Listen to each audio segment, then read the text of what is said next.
I got no reason to be in this state of need. I'm on a wire balancing tonight. I got my reasons why I'm in this game for life, but I will get at the truth somehow. You can blame anyone else for what you've done. I'm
Good evening, friends. At some point tonight, we're going to start this up, and that point is now. You know where you are, you know who we are. In the slim event that you've stumbled upon our channel, and don't know where you are or who we are Role Playing Unlimited. Thank you so much for joining us this evening. I am your host, Tragically HP, coming to you live from the 100th Meridian, where the Great Plains begin. Not gonna spend a whole lot of time here on preliminaries. Let's jump into the voice chat where we're still waiting on a few players right here. So womp womp. Yo ho ho, Gail. Good evening there. What's happening?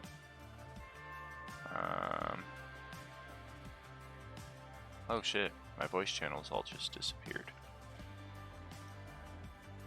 There we go. Good evening. Some of us knew you were coming ahead of time. Well, see, that's how this is the way. So let's see here. We got we have 4 out of 7. We have 5 out of 7. There's Logan. So who are we missing here? Katie is still playing around with her computer. Oh, what's happening now? How you doing? I'm fine. Good. Sorry, I was getting the pregnant lady last minute snacks because, you know, the whole hour or so that I was playing a different game and could easily walk away, she didn't need the snacks. It was only right when I was about to sit down. How's it going, buddy? Well, once again, I feel the proper response is this is the way. Yeah. You know what the best part about it all was? Is the request for snacks was brown bread and sauce and fruit from the cupboard, which after pretty much pulling teeth came out to be pumpernickel bread, spinach dip, and peaches. Well, I guess in a pinch, huh? I know that too well. Aw. I don't understand where the baby brain makes it so that words don't work. Who is it that is not? It's Snowy. Are we missing Snowy once again? She said she would be here this evening. So hopefully, last session it was similar to what Katie's going through tonight. Her internet just completely conked out. So we had a little chat there, and she said she'd be here tonight. So let's just give her a little tag here.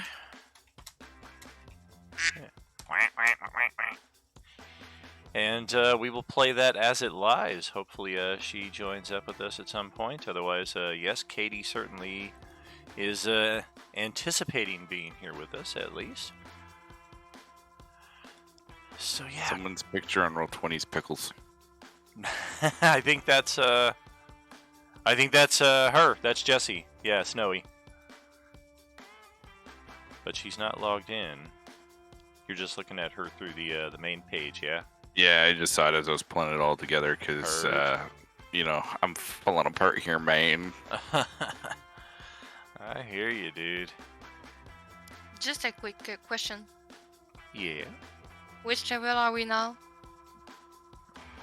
Which what? Level. Level. We are level 2. Oh, okay, thanks. You are all set correctly. Oops. For a second, I forgot who I was playing.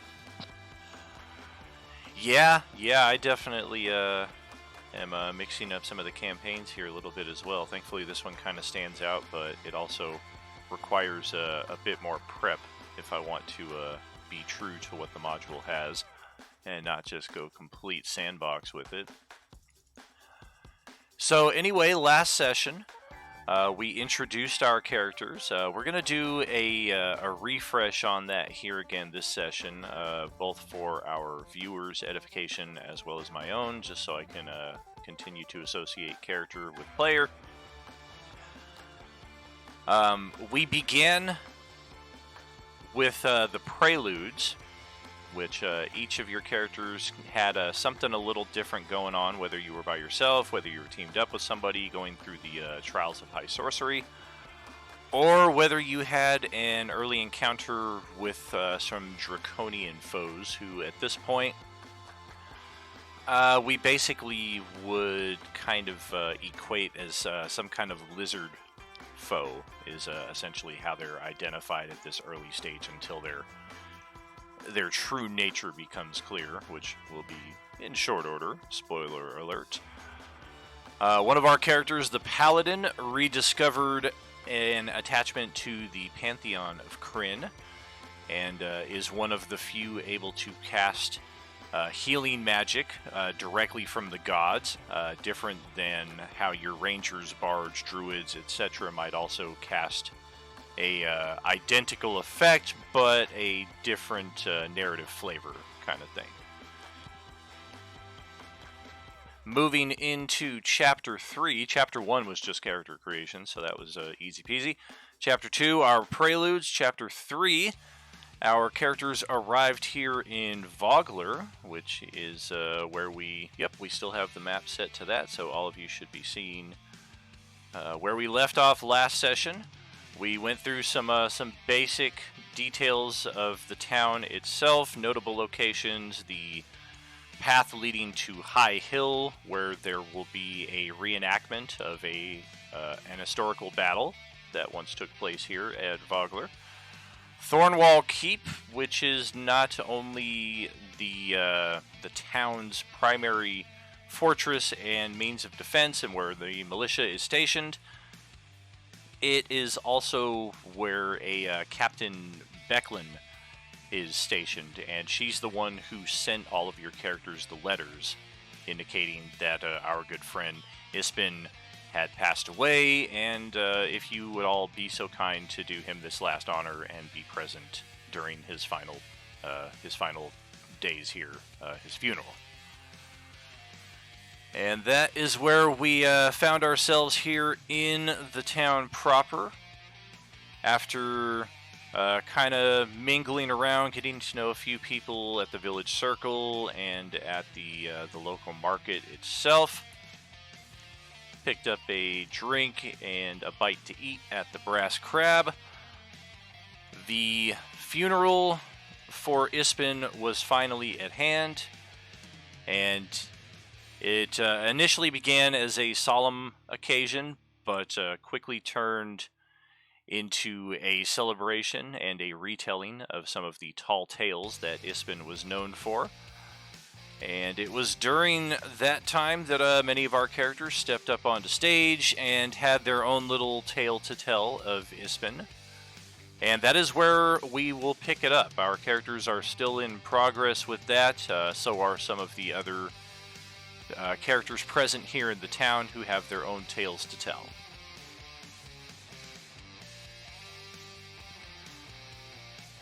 And there is one individual here. Let me see if they gave him a character sheet. It's entirely possible. Named NPCs.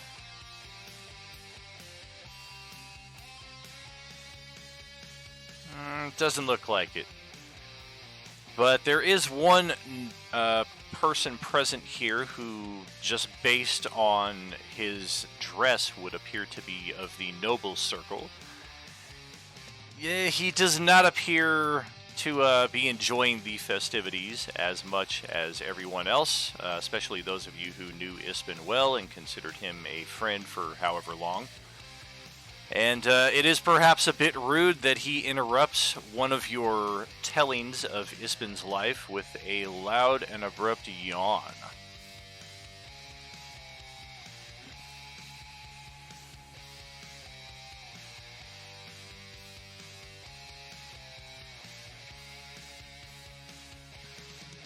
Couple sneers and sighs thrown in his general direction. Doesn't seem like anything else directly from our party here.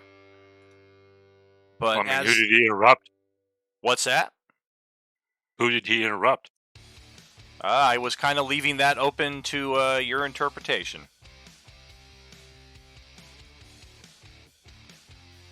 If we're going to be exactly precise about it, it would be Logan. Well, I've been fairly intoxicated from what I recall of the last session, so I kind of almost lean back a little bit, looking at him like, "Did you just?" And I kind of start making my way towards him with the clear intent of, like, I'm going to make a fool of myself, but I'm going to tell him why I'm making a fool of myself. And I'm going to just kind of trail behind him and make sure he doesn't make too much of a fool of himself. I would kind of redirect him back to telling his story, because he was in the middle of telling his story when this guy yawned. I was just kind of like, oh, no, let's keep telling your story. So then I just kind of like, and then I continue the drawl that everyone is kind of losing interest in to begin with. Yeah, as you begin to approach and are turned away, he just kind of gives a little gesture with his free hand. The other hand, of course, which is currently tag teaming between a goblet of wine and a pipe with some rather stinky green inside of it. His free hand, though, he just kind of gives you a little shoo. Go back to your story. It's a short time later, though, that when Justin is telling his tale, that the same individual, rather than yawning, just pipes up, "Oh, for crying out loud, you're telling it worse than he did!"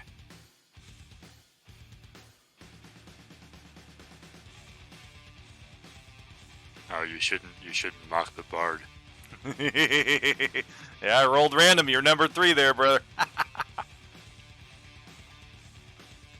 I kind of built up again, and I go, all right, this time. And I start making my way over towards him yet again.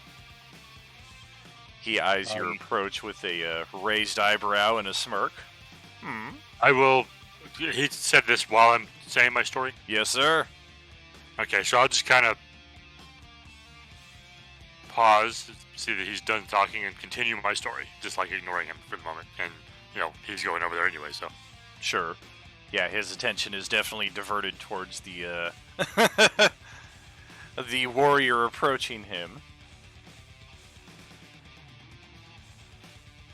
As I get up to him, I kind of stumble a little bit, and I stop and kind of correct myself, and I look at him and I say, "Just who do you think you are talking about our friend this way?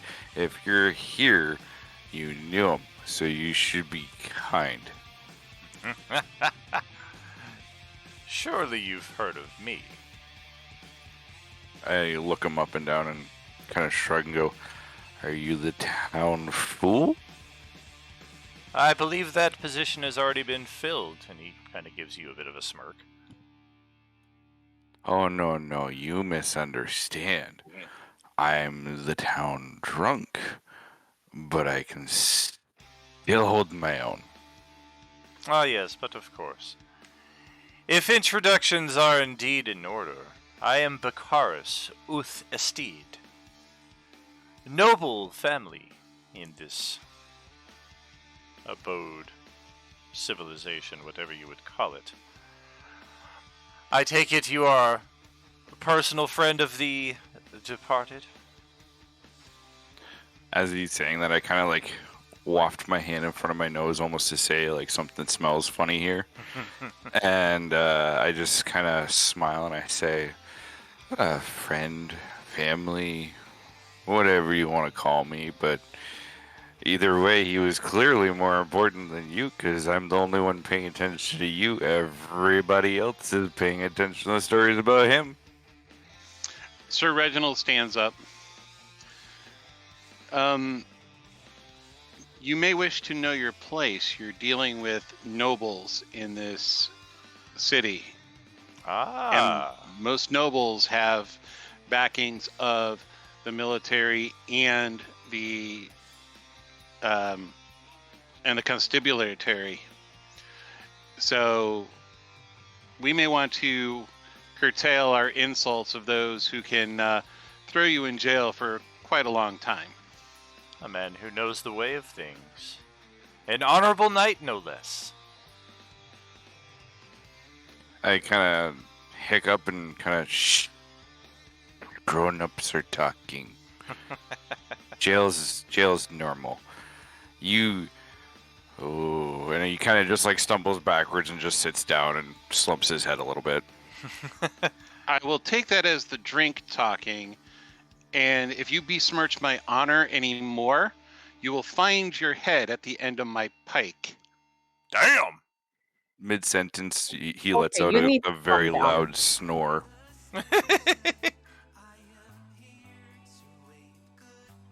I would say in your case there, Logan, give me an intimidation check, please.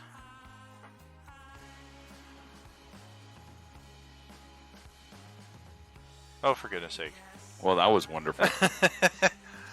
So, Bakaris just kind of watches you stumble a bit back and forth. His guard is temporarily raised as if he expects that you might dare to lay a hand on him. And then as you back away and sit down and begin snoring in the next seat over, he just kind of chuckles and goes back to paying half-hearted attention to what's going on stage. And he gives Reginald a bit of a wink. Having heard his name, can I roll a history check to see if I know who he is? No need. His family is not... they've not lived here for very long, maybe like with less than 10 years or so. His family is known for snideness, for rudeness, for typical noble attitude of thinking that they're better than everyone else. They place inordinate value on good looks, fashionable clothes, and athleticism. They are known quite for their arrogance, both Bakaris and his father. They shared the same name, his father's father, his father's father's father, and so on and so forth for generations. Bakaris Uth Estede. It's rumored that the younger child is is prone to violence on occasion. He's known for being a talented swordsman, and at one point while living in a nearby city or town, he was involved in the death of the son of a local leader during a duel, and in the aftermath of that event, he and his father moved to Vogler.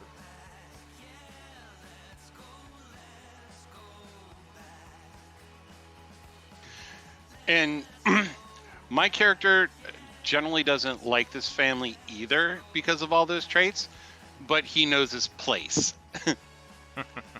Unlike most characters. I would be offended if I wasn't asleep right now. Yeah, I feel like you're kind of like talking about me right now.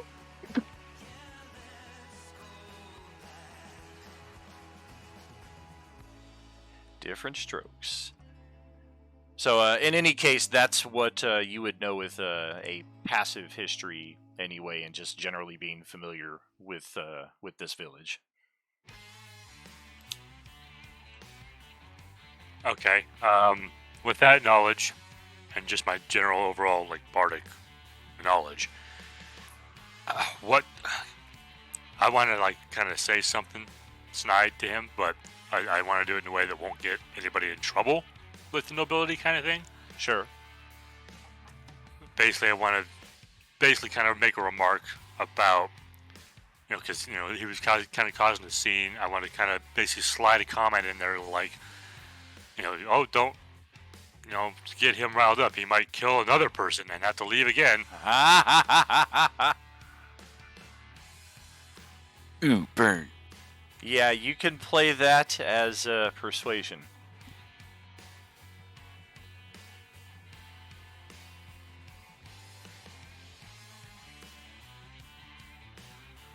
Oh, damn! So, Bakaris almost spits out his wine as he's in mid-drink, and then quickly recomposes himself as a few people nearby are caught between chuckle and just kind of stunned gasp of, oh shit, he actually fucking said it. And Bakaris downs the rest of his wine, and he just stands up and grumbles something about nobody in this place can take a frickin' joke. And he starts to make his way out. To Says the guy who just had a joke told about him. yeah, exactly.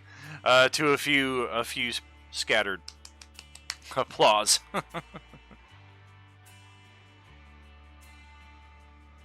I sit back down and start drinking my ale again.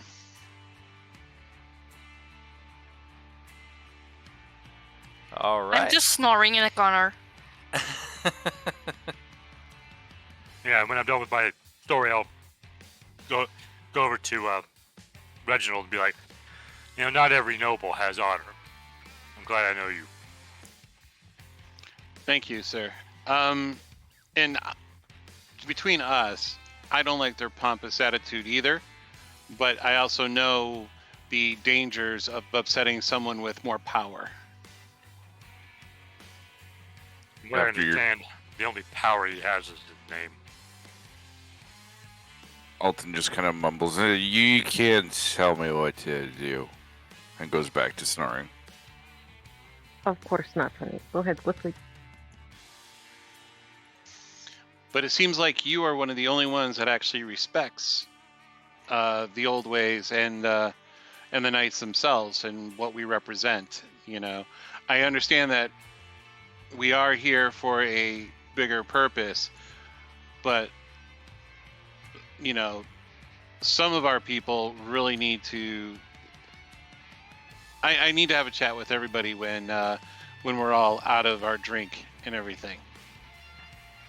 But you got to remember, Reginald, that for a long time, the Knights of Salamia haven't been what they once were.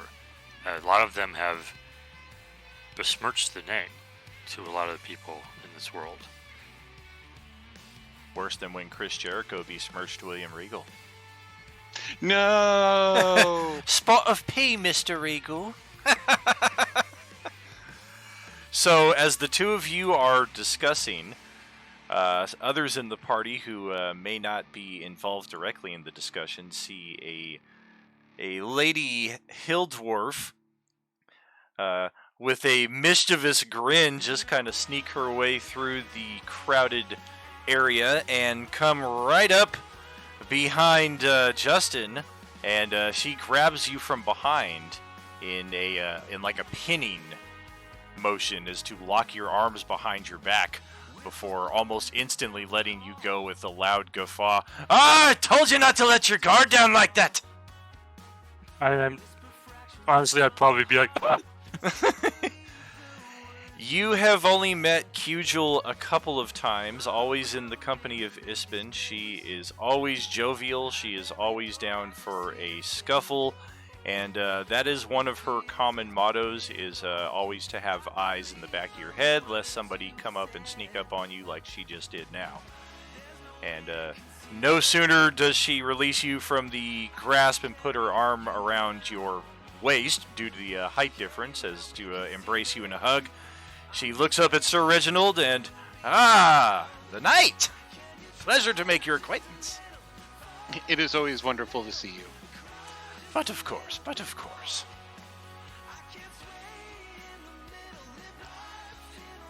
Quite the... I don't need to have eyes in the back of my head when I'm talking to Sir Reginald, and he can see what's behind me. Thanks for the warning, by the way. I knew she was back there. I didn't knew you were in no danger. Yeah, just in danger of being besmirched. My honor has been besmirched, fair dwarf. Well, perhaps we can make up for that with a round of ale, mead, and some delicious buttered bread. My treat. Tell me what has been going on in your lives, friends. Well, I mean, being a walk-on is a storyteller by trade, kind of, so he's like, if you're ready, let's sit down, I'll tell you everything. But of course. And Just opens the floodgates. She begins shuffling a deck of cards in the process. She is always an avid fan of playing some cards here. I'm going to keep my response to her pretty basic, not revealing any real details of what's been happening because his life has been pretty depressing so far until all of this started coming back up. So, Sure.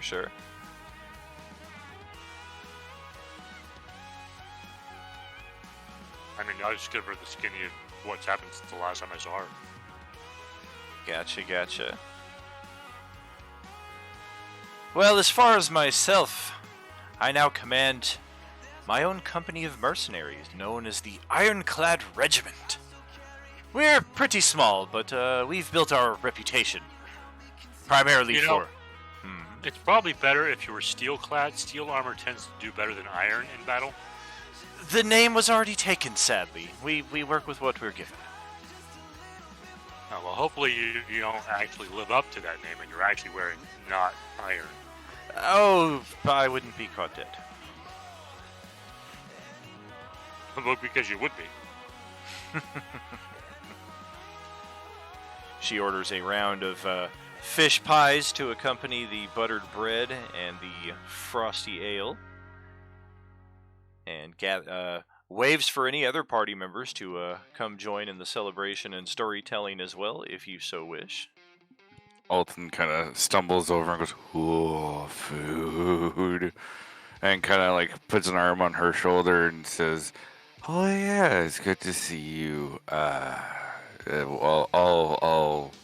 and he kind of like puts his hand up and down to like make a joke of her height, and he says, "All of what little there is of you," and he kind of chuckles and grabs a fish pie and sits back down and starts eating it with his hands.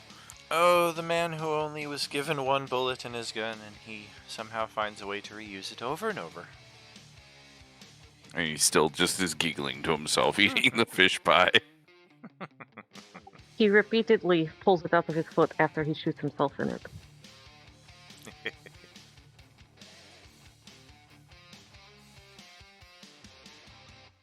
But yes, And- our Ironclad Regiment will be participating in tomorrow's reenactment at the Battle of High Hill. I trust you will be in presence, if not even participating yourselves. Hearing the word battle, Alton kind of like jolts up a little bit. Battle? Oh, I was in a battle recently. There are these weird lizard people, and then he kind of just trolls off and stumbling over his words, and he starts eating the fish pie again. We do have a half-ogre in the company, and a few other folks that may not typically find home here. But yes, no troglodytes or anything of that nature. And of course, all the weapons will be blunted, tipped with protective coverings and what have you. Lame. Well, we're not trying to kill anyone. It's merely a reenactment. But a lot of fun. I look forward indeed, to seeing it. It will tell quite the story, I'm sure. It's much better, I mean, sometimes much better than just telling the story to have it relived in front of you. But of course. And if you've not already been tasked with the opportunity, I hear they are looking for an orator for the event tomorrow.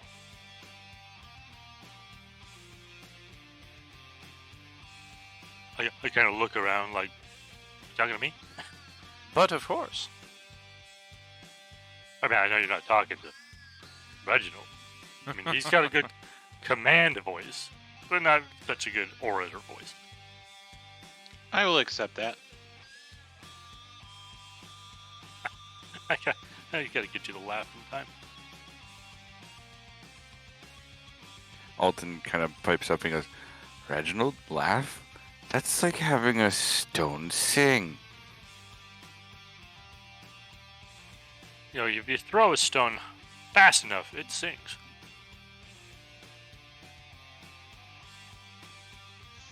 If you give me something to laugh about, it might help, but for right now, none of you has found enough joviality to break through my demeanor. Just you wait. Somebody tie his shoelaces together. I don't have shoelaces. Velcro to the wrong shoe then. Quick, Ziliana, go get some rope. I have rope. So yeah, after we've got into this a little bit here, let's go back to what we were talking about at the start of the session here and do a brief character reintroduction here for each of our players here. Starting off, we will go backwards this time. Let's start with Now, please. Hi. I'm a little halfling, a druid. 20 years old. Small. That's pretty much it. All right, that's our druid. And Katie, how about you? Well, I mean, you know me. Gotta play a stabby Magoo. I'm playing an elf, as somehow I always do. The high elf, I was taken prisoner in the fall of Ancelon. I escaped it though, and I've been getting by like stealing, killing, evading capture, the usual. I'm really out here just kind of looking for retribution and revenge for the fall of my home and my people. And I'm gonna kind of do whatever I need to do to get by and to get myself through this. Kind of distrustful of everyone, kind of paranoid. Like, the only one of these people I think I actually trust is Alton. That's like my only real friend. So that's why he and I seem to be picking on each other and shit. Like, that's my bestie. That is my bestie. But yeah, I like stabbing people and stealing shit. That's like my jam. I feel like her theme song should be Beastie Boys rhyming and stealing. Nice. Oh, you know it is. Ali Baba and the 40 Thieves.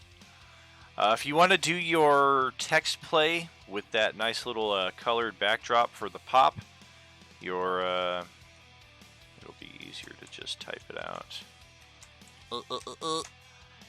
Exclamation CEM space followed by whatever you want to text out, and then whatever color you have chosen for your avatar color there next to your name there, that'll be the backdrop that it shows there. So just in case you want to do any play there in the back there, that'll make it pop out a little bit better for everybody else to see.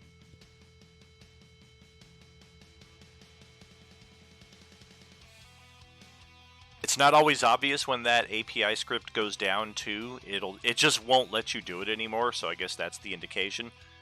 If and when that happens, because it definitely will, just let me know and I'll go reset the sandbox. But yeah, that's cool little feature there to have. Do you just drag a rake across it to reset it? Yes, sir. I'm sorry. Yes, indeed. Look at that. Experts across the board. Well, my picture is a bunch of square. Your picture... Oh, yeah. Yeah, exactly. You haven't changed your Roll20 avatar. It'll set to that, but yeah, otherwise, looks like okay. it's set. Cool. If you change at the bottom, though, you see when you're typing, it says as, and then there's that little drop-down menu. If you change it to your character and then do that, your character illustration should pop in. Because right now you're typing as now. If you type as your character, then it should pop up.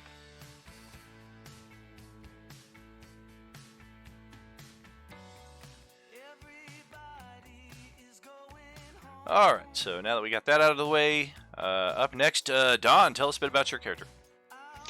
Okay, Sir Reginald is a knight of Solamnia who started off as a knight. His family, while he was away on campaign, who was an affluent family, themselves were destroyed by invaders and he wasn't there to do anything to help or protect them. He probably would have died in the conflict anyways if he was there. So he spent a bunch of time wandering around. Basically, he threw away his knighthood. He fought and drank and was just an all-around asshole. Not to be confused with the asshole he is now. But before then, he, then started getting back into the knighthood. He found himself some chain armor. He started defending towns and villages from marauders. And most recently, he ended up becoming a paladin. And now he's on a road of redemption. But he's also on a road of vengeance for those who destroyed his family, destroyed his livelihood, and all for the protection and betterment of all. Frickin' To sweet. chop off the hands of thieves. God. Especially those we know best. Oh, of course. Justin, you're up. Volkan, which means of the mysterious voice amongst the plains warriors of the Abyssinia region, is a half-elf, half-Quellenista elf, half-Abyssinian. He learned to tell stories and use the power that is inherent in words and noise.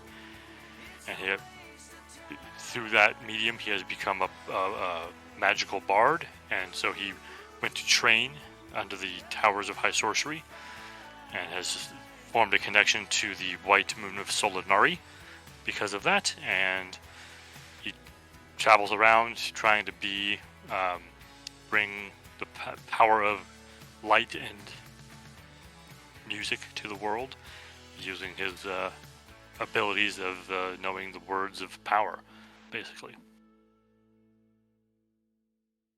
Very cool. He knows the Led Zeppelin songbook. Villains everywhere will quake in terror. And she's fine. He comes from the land of the ice and snow, from the midnight sun, where the hot springs blow. John, tell us a bit about your character, if you would, please. Hello, my name is Esther. I am a kinder.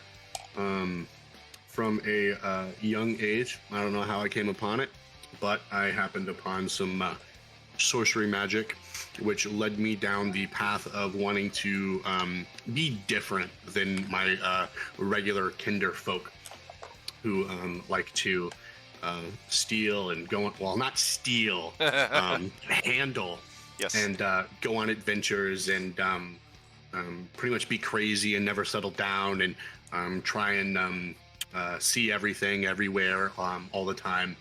And I wanted more of a solid base. I wanted to be better than the people around me. I don't want to handle like my family, like my ancestors. I don't want to be known for that. So I'm trying to get a control on that urge to handle things. Generally, we go on a little voyage around the age of 20 called the Wanderlust, and I've sort of put that on hold so that I can try and better myself and gain control over my impulses. And with that, I ended up going out at 23 and trying to join the Towers of High Sorcery. If you were to look at me, though, I'm about just shy of 4 feet. If you were to pick me up, I'd weigh about 85 pounds. Pretty light, pretty small. I've got green eyes, pointy ears. I've got the a big smile, but it's very mischievous, and he's not trying to be mischievous, but it just, it appears that way. Something he can't really help. Nice. Other than that, I'm pretty easygoing. Though I try to hold things back so I'm not rambunctious. Very cool. Thank you. Thank you. And last in the initiative, because of his current level of drunkenness, is Logan. I like that. That's the reasoning. So Alton doesn't always really seem like he's an overly happy person. He tends to kind of have this darkness that just kind of hangs over him. He's your average size human. He's your average looking human. Dirty blonde hair, hazel eyes. He's relatively unremarkable when you first really see him. The only person that really knows any of the trials that he went through would be his very good friend Ilyana, and pretty much aside from her, he doesn't really talk to anyone Oh man. about that stuff. Like it's Villana, but that's fine. Sorry. Oh, okay. And so he tends to gravitate towards the drink, as that's the only thing that really helps calm him. But otherwise, he's tends to be a little quick to temper, and he's torn between trying to be honorable and gravitating a little more towards what his bestie does, and gets a little carried away. When I heard Ilyana, I was like, man, I cannot hear that name without immediately teleporting to that X-Men episode of the animated series with Colossus, where I think he says his sister's name, Ilyana, like that, at least like 20 times in a 22-minute episode. Like, it's fucking crazy the frequency of which they find a way to make Colossus, Ilyana, Ilyana. I am very sorry I missed the Z. Oh yeah! Alright, so with that out of the way, let's check our perception rolls here. Looks like no snowy again, huh? Yeah, I guess not. That's a shame, but we will proceed with 6. It worked last time! And in fact is what the module is balanced for, between 4 and 6. So if this is our party, I don't have to make adjustments going forward. So for our perception checks, no, yes, no. So Reginald and Hoakin are engaged otherwise and not as perceptive to what's going on. Our other 4 party members, however, all of you catch note of a particularly somber guest, a blue-skinned Sylvanesti elf who is keeping to the fringes of the reception. Unlike everybody else in town who you kind of recognize having been through here a couple times before, or you can just kind of tell they belong by virtue of the fact that they're in a group or the way they're interacting with people. She just very much stands apart and is obvious.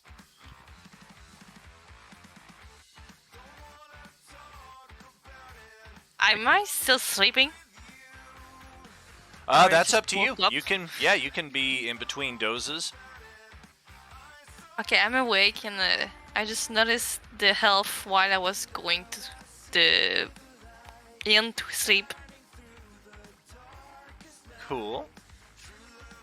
Can I pop up in front of her out of nowhere and say hi? Yeah, absolutely. Hi, I'm Esther. Who are you? Let's see.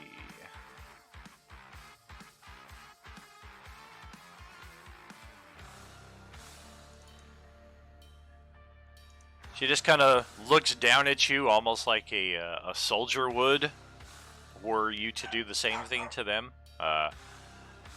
Not in like a violent way, just kind of very straightforward and unaffected. And she just kind of looks down. Good evening. Strong and silent type, huh? Good evening. I am known as Lidara.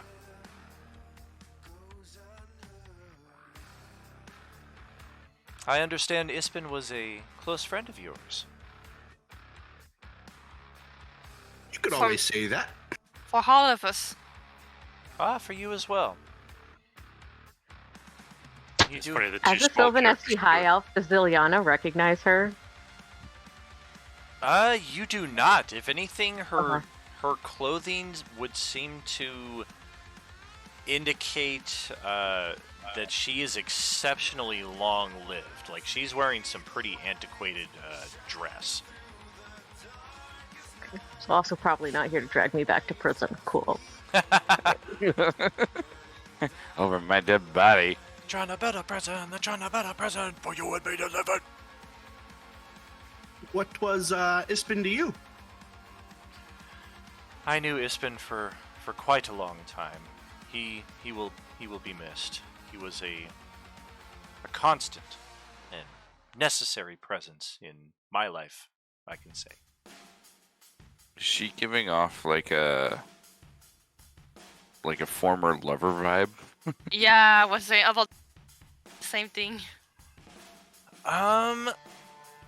There's based off what definitely we know. there's definitely something, but based off of what you know about Ispin, if he had ever had an elven lover of this kind of stature, you would have heard the tale embellished 6 ways from Sunday. I kind of figured, but like there was that little part of me that's like, she said it was a necessary, so like I feel like it was a one-time fling, and then hey, by the way, you got a kid, bro. Say hello to our half-elf child, Malcolm. Malcolm. That's almost as bad as like just being like, yeah, this is Steve. Yeah, like Don's Star Wars character. That's All Yep. these amazing characters with all these cool Star Wars names, and then Don's like, I'm playing Steve the Scoundrel. Scoundrel Steve. fantastic. Yeah, his family was so poor they couldn't afford a last name. Yeah. My favorite part of his character was when I had the illustration commissioned. I was like, can you make it so that he doesn't even have shoes? Like, he sold his shoes so that he could get his latest fix. Jesus. Oh my god. Yeah, he walked around a lot of that campaign with no shoes. Yeah, we only played 4 sessions, but it was a blast. And it all ties into what we're doing here, too. Oh my god, that's great. Oh, Yeah, so Alton's just a little bit behind Ziliana, trying to kind of wake himself up a little bit, realizing like, oh man, I really let it go. Ziliana's gonna slap him in the face to try to help him wake up. Oh my. So, if he meant so much to you, why are you over here alone? It is a strange process, grief. I imagine we all handle it in different ways. Yeah, more of a celebrate who he was and what he's done for us rather than grieve his loss. Of course. I cannot help but feel his absence, however. I am certain that all of you will in the days to come as well.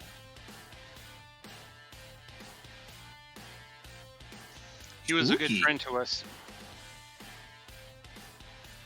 His kind are not common in this world. Not only his laugh and his charm, but his heart in general, his compassion for others.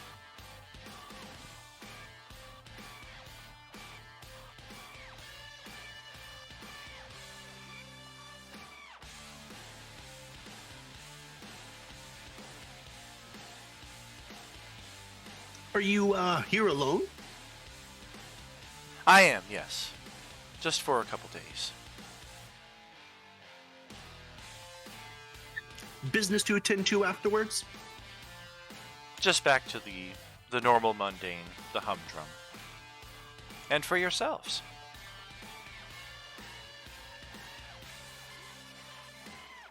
Well, as of right now, we're here to celebrate his life, and then a couple of us have some things to do over yonder, and we'll see how that goes. But right now, we're more focused on this. Ah, do you speak of the reenactment for tomorrow? It's all that everyone is talking about now. That's one of the things. Perhaps I shall see you there. Maybe we can join each other. Perhaps.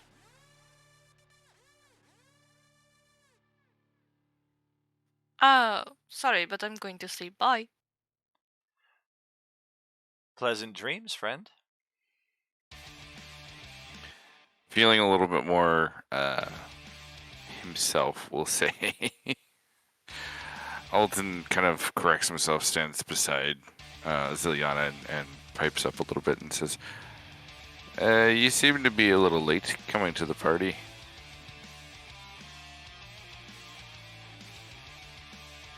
You're saying this to Ziliana or to Lidara? To Lidara. Late? No, I've been here. Oh, well, my apologies. I've It's a large been a crowd. little under the weather. I didn't really notice you. And he kind of He means does a bit drunk.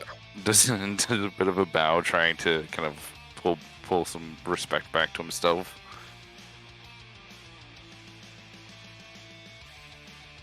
It's The, Lidara is the elf's name. And So no- Ziliana is our companion. As Alton stands back up, he just says, I am Alton of the Hachaki tribe. Excuse me, I need some air. And he just kind of turns and starts walking away. She gives you a slight bow and a smile. Juliana's just gonna like roll her eyes, not say a single goddamn thing to this woman, and just follow Alton, because you know he's about to probably do some shit that he shouldn't. And that's coming from me. Oh, Well, I think we can call it a night and bid ourselves adieu. It is. The hour does grow late. And after each of you has had your chance to share a story, mingle with some of the locals, get your fill of the delicious pastries and fish pies and buttered bread and different ales and meads, as you're kind of sensing, yeah, we better head up to our rooms for the evening, Becklin approaches and thanks each of you individually for coming, and encourages you to stay for the Kingsfisher Festival tomorrow, and also says, before the festival tomorrow, come call upon me at Thornwall Keep.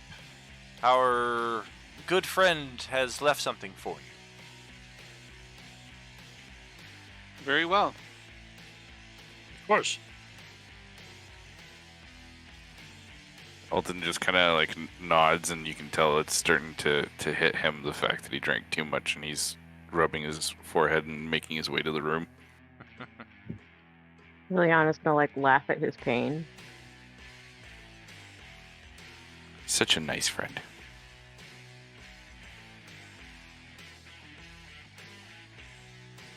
Let's see here.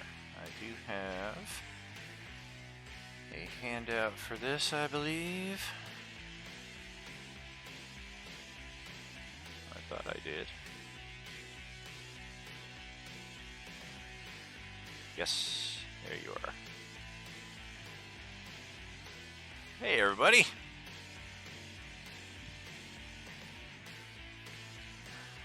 Is that bread or potatoes? That is one of those fish pastries. Ooh. So the next morning, as you're gathering your gear, stretching out, shaking off last night's frivolities, and preparing to take Becklin up on her invitation at Thornwall Keep, you have plenty of time. Festivities do not kick off until midday. And after you get yourselves a nice cup of coffee and something to eat, you make your way towards the keep, where the town is abuzz with festive energy this morning. Locals set up stalls and hang decorations. Ahead, the road to Thornwall Keep climbs a low hill toward an ancient edifice, ghostly in the morning mist. "Good morning, Becklin's friends," comes a cheerful voice. "I'm glad I caught you." From a shop doorway steps a young man no more than 20 years old. He has a sword at his hip and a cloth sack in his arm. I am Darrett, Beckland's student. I hope you haven't had breakfast already. Alton kind of looks him up and down and just simply says, "Oh, I will never say no to more food." Wonderful, wonderful. I'm headed to the fishbowl, if you wouldn't mind joining me. Need some help with the shopping, do you? Haha, yes, but of course. Certainly. Alton kind of gestures for him to lead the way. So I've heard many a story about all of you, but I've not had the pleasure to meet any of you until today. Alas, my work during the festivities last night kept me a bit behind the scenes, as it were, serving and whatnot. Tell me about yourselves. What brings you? Well, I know what I know what brings you here, but any plans for after the festival?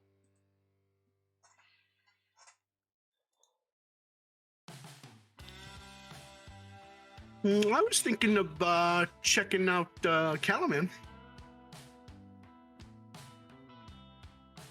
Anything in particular there that has your interest? Just someone to meet. Ah, Indeed, I too have a contact to make in Kalaman, and I'm done here.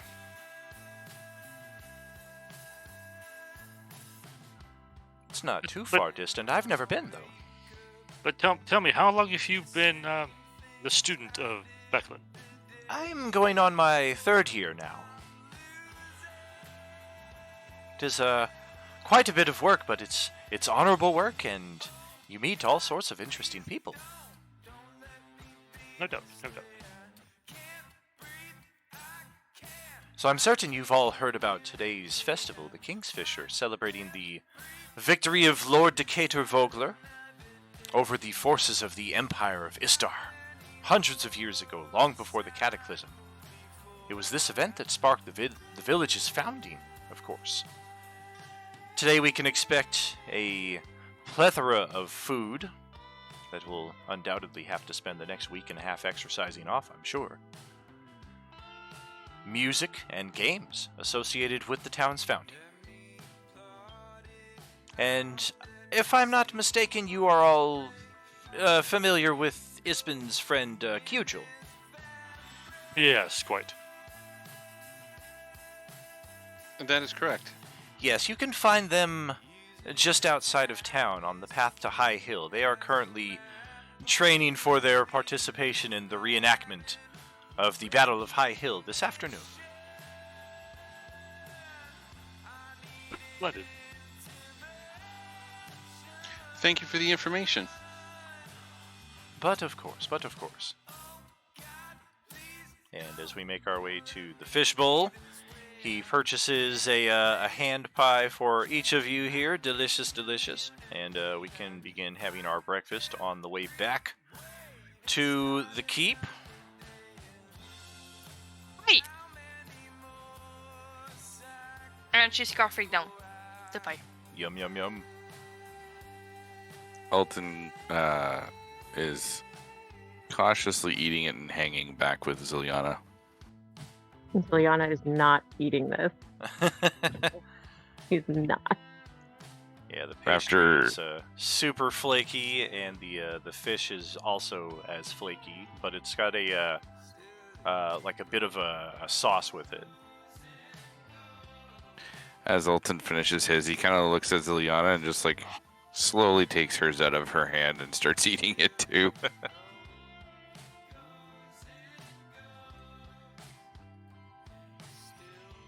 Yep, I savor my breakfast because it's been one of the better meals that I've had since all the problems that have come into his life.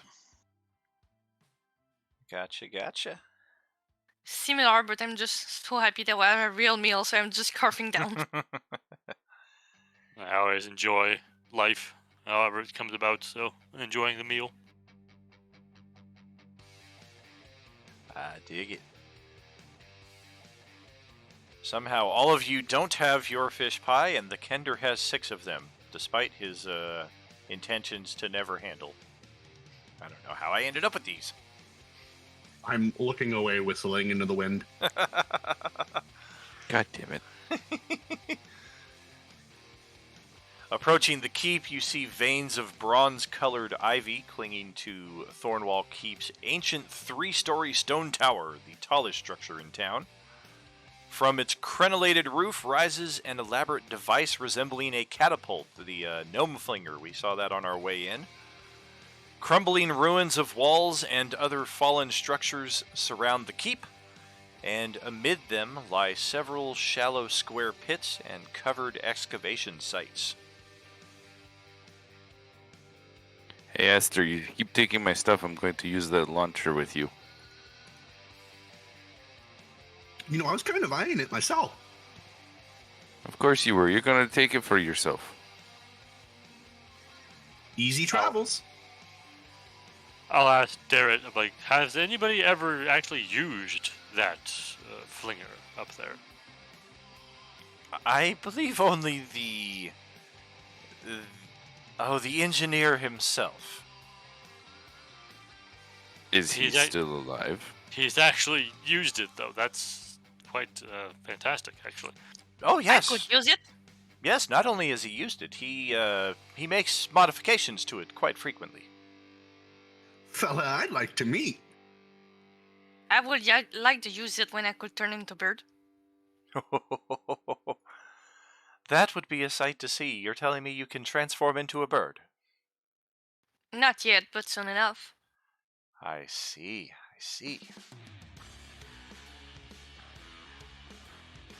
His name escapes my mind. I can't believe I'm forgetting him right now, mainly because the compendium here is so freaking huge with all these different people in it. I believe his name was Than or Thon. Was it Than? Yes, that sounds familiar. Completely impractical.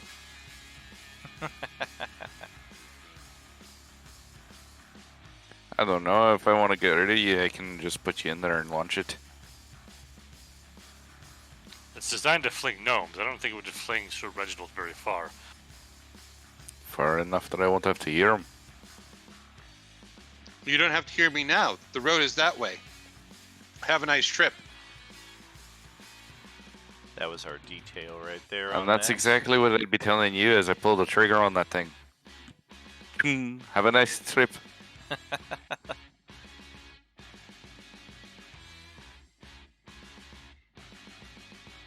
Darrett guides you inside the keep to a room with a long table, encourages you all to have a seat while you finish your breakfast. And a few moments later, Becklin steps through. I don't know if we have gotten one of her yet. Nope. So yeah, let's have a look at our friend here. I think it's Cugel who did not get an artwork, sadly. Yeah, that's correct.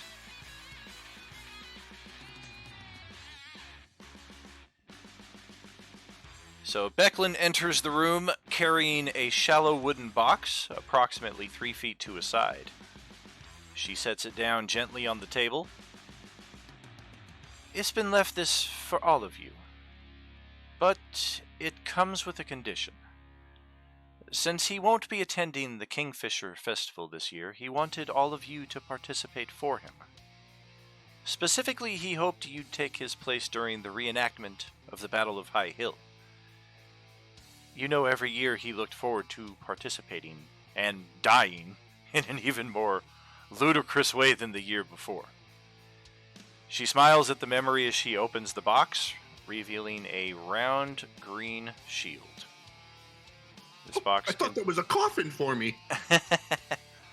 The box contains Isbin's signature shield, carved with a scarred broadleaf tree and painted a mossy green.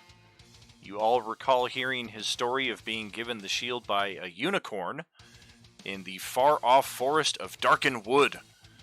None of you can say whether this is true or if it's another one of his tall tales. Interesting.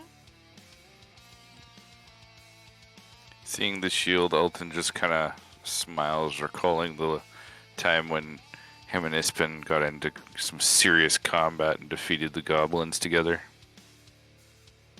Nice. Well, since I'm kind of slated to be orator, I don't think I'll be having the pleasure of bearing the shield in a fanciful death, as per Ispin's way. I just remember a time when you used that shield like a frisbee on a monster. Went Captain America on him. So Becklin seems to be holding the box almost as if waiting for your agreement to honor Ispin's wishes to participate in the tournament. Otherwise, after which she will release the box into your custody. So, who will do it? We're all gonna do it. Although I'm practiced with a shield, I am much better with my two-handed weapons. So it'd be pretty impractical for me to carry such a thing. Yeah, so I was asking who will take the shield. Oh, not It's, me. It looks as heavy as I am. It's for the reenactment, Reginald. They're not actually fighting. Amongst all the bickering, Alton's just kind of laughing to himself, looking back at Ziliana, like, kind of like, hey, this is funny, isn't it? And getting not much of a response from her, he just kind of goes, oh. We And could goes just back take to the his shield. flat facial expressions. Let's just take the shield and I don't sell it see for the- a round of ale. That's a great way to honor his legacy. Yeah, let's just have I don't each see each turn. I don't see the purpose in pretending to perish in a fight. Oh, Reginald, you're so boring. Alright, I'll take the shield. I will switch with you from time to time if you want. Can you pick it up there, short stuff? The dang thing looks almost as big as you. Yeah, I know. I'm too small. First magic item of the campaign. That's fine. I'll hang on to it. I'll do the combat here. I was close with Hispin when we were doing fights and against the goblins. I'll do my best. Perish well, then I will take the shield.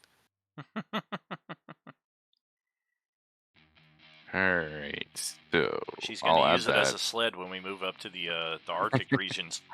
She'll pull a Legolas and go down the stairs with it.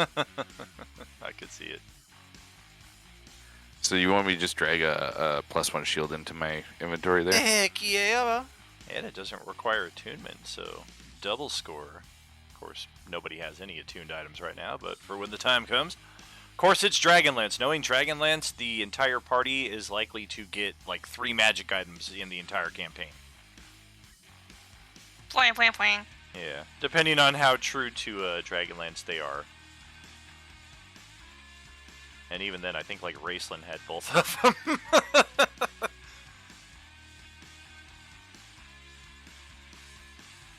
You're not going to be very happy that you can let me have this shield. There we go. There's a little artwork of our Kingfisher Festival there. People of Vogler celebrating. What's your AC now? Oh, nice. And the +1. Yeah, that defense. That's the way to My go. AC is 19, Nice.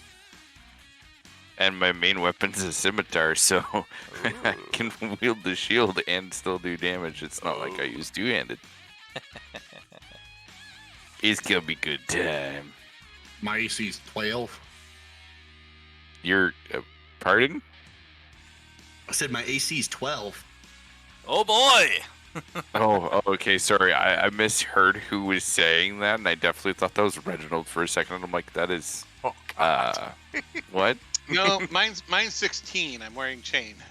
Oh, there we go. That's not so bad then. Respectable. That moment when you think the knight only has a 12 AC, you just are like, stop it. Yeah, I am looking forward to getting plate because that'll help me out greatly. Absolutely. Maybe you shouldn't have sold it. Maybe I should have written a bit different backstory.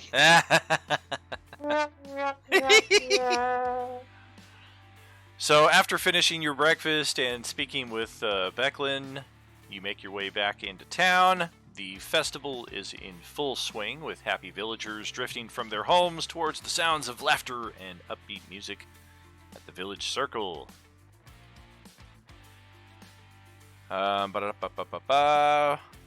Whether you're still hanging out with Darrett or you guys have kind of split off, he definitely seems enamored with your reputation and your personas. So he's definitely going to try to glom onto you if such is not discouraged. And as you make your way into the center of town, we have a message from the mayor. Does she have artwork?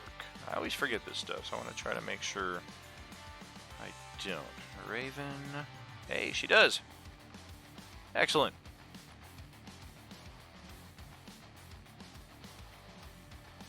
Well, that's a bit of That's a nice fish.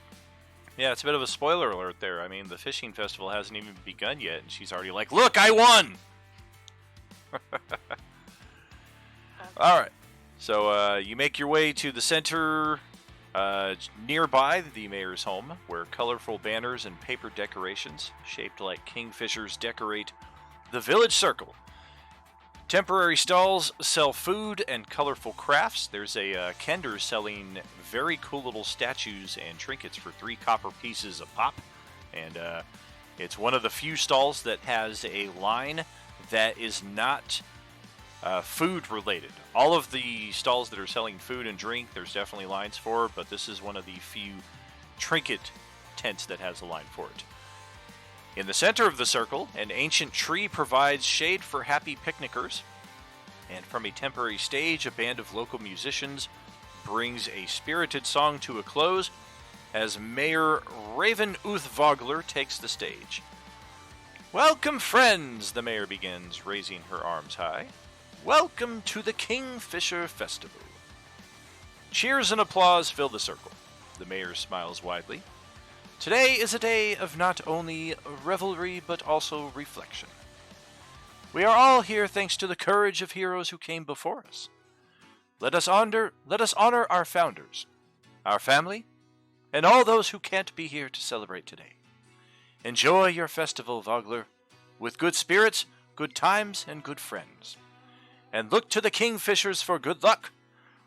An energetic round of cheers follows the mayor's words, and with that, the festival is officially underway. So here it is up to you what kind of carousing you wish to get yourselves involved in before the reenactment battle happens a few hours from now. The big event happening is the fish catch, where amateur fishers will compete against the community's best anglers, all of them competing to catch the largest fish. All of you, just by being present at the festival, are invited to participate in the popular event. If you accept, you will be lent fishing poles and bait. It's a 30-minute contest. You'll basically be earning cool little trinkets and trophies, bragging rights, etc. And it is a event that the mayor herself is participating in. Never mind that she appears to have already won it.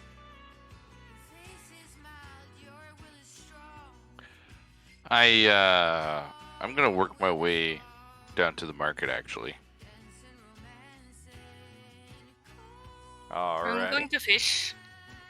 I'm looking for a stall or store where I can potentially sell my old shield. Gotcha. Zill's also going to go down to the market, and I'm going to look for like what are they called? What did we just say? Like a stall or a shop or something that is currently unmanned that I can steal from. Wow. Okay. Anybody else participating in the fishing festival here, or the fish catch? We got Now, and who else? Esther. Now, Esther. I'll fish. Yeah, I'm just gonna kick back and watch. Cool. 2 going to the market, 3 participating. Don's kind of keeping an eye on everybody, making sure they're up to their best behavior. And the fishing, the fish catch is right here on the wharf, which is also nearby the marketplace. It's a very busy festival, so I don't know that any of these stalls may be unmanned, but distracted perhaps may be in the cards.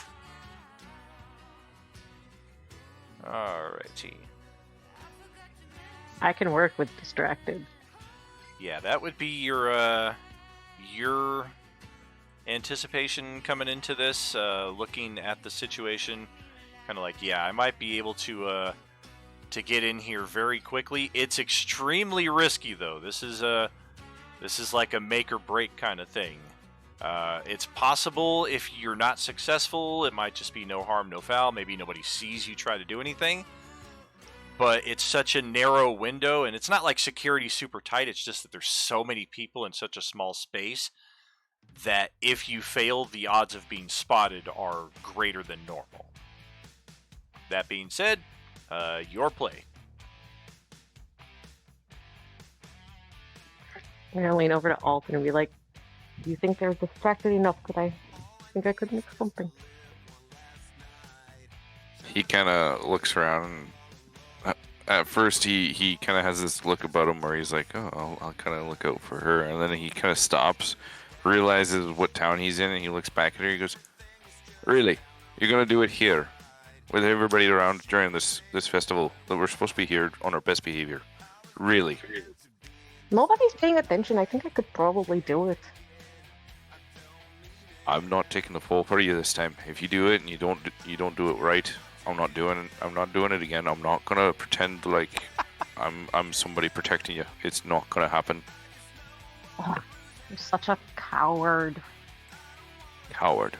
I bet you I can nick something and you don't. Go ahead. Damn it, I hate that I said that. So I'm gonna look around. Is there anywhere that has like any street performers or anything like that are kind of like drawing the attention of the crowd, where people are paying more attention to something away from some of the stalls? Yes. All right. That's not to Why say do the you- people operating the stalls aren't still like in the process of conducting transactions, but that's all kind of part of the potential distraction that exists in the marketplace. I hate that you convinced me to do this. That is all it took to convince you.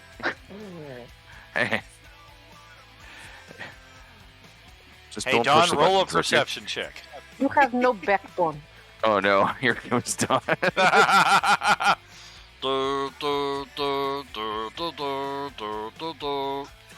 See, I'm Well- expecting like RoboCop music.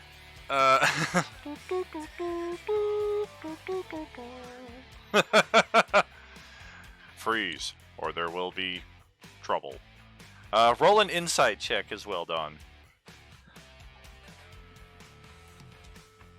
Knowing these two, do I get advantage on it? Hey, Hey, that's my birthday. You do get a bonus to it, and I would say play it as you will. You see these two just kind of engaged in close conversation in the middle of the busy marketplace, and respond as you like.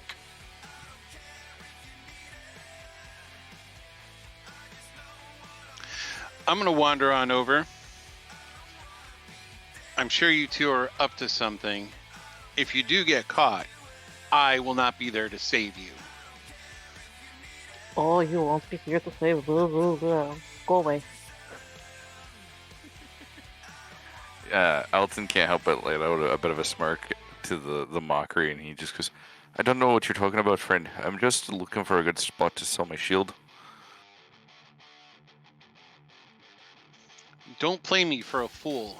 I know much better than you think you know yourself. I'd say if the plate armor fits, but clearly it didn't. I give you one more. That's it. Great. Turn around so I can get it again.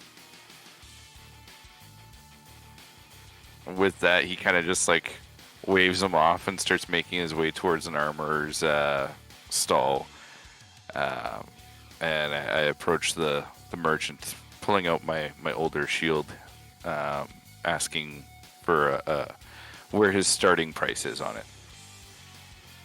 Oh, I don't know. You think I'd know this by now, but let me check my wares, and I'll let you know in a second here, there, good sir. You enjoying the festival so far? It seems to be a good time. We came here for a friend, Espen. I'm sure you heard of him. Yeah, Used to go adventuring with him for quite some time. It was actually this very shield that I used to protect him from a goblin's arrow. Nicked right off of it. Thing didn't even get a blemish. Wait, so you've got his shield then? Well, that's. I've got his shield, but that's not up for sale. Oh no, not at all. I wouldn't insinuate. He also got his penchant for telling tall tales. Yes, I was there last night. I remember. I remember the festivities well. I'm surprised you remember as much of them as you seem to.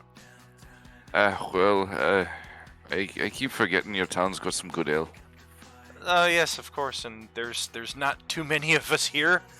Also, so word kind of gets around a bit quickly, you know. I can understand that. Well, it's a good shield. It's solid craftsmanship. I'd be happy to take it off your hands for 5 gold pieces. Sounds like a deal there, friend. Yes. I'm in. All right. Don't shake spend it his all hand. at one stall, unless it's this one. To which I kind of give him a half-hearted chuckle, and I kind of glance over at Ziliana just to see if she's still behaving herself. Well, you go to put the 5 gold in your money pouch, and you notice your money pouch is missing. Katie, add, how much did you have on your sheet there, Logan? I had 15. Just kidding. Okay. I expected it. I mean, I can roll for stealth to see if I can pull this off. I'm so down for that. I'm surprised she didn't play a Kender. At least she could just play it off like, what? Right? What? What? I don't What's really everybody's know, it was in my problem? hand. Would 100% try to steal his gold, though. Like, if you want me to roll stealth for that, I will. I mean, feel I like don't. There's like no consequence from being caught by him. I was gonna say, I feel like that's something you and I would actually do to each other, where we're just constantly seeing who can one-up each other on the sneaks. And now I know 2 characters that I don't have to worry about healing during combat. Oh my god. Rude. I didn't steal the gold from the man. I made a deal, and I got the gold fair and square. Thank you very much. I'm talking And about I only faults stole here, from so Alton. yeah, he's gonna hold a grudge. Oh god. Oof, someone can What take did we a do to joke. you? Clearly, you needed that plate armor because your skin ain't that thick. Oh damn. All right.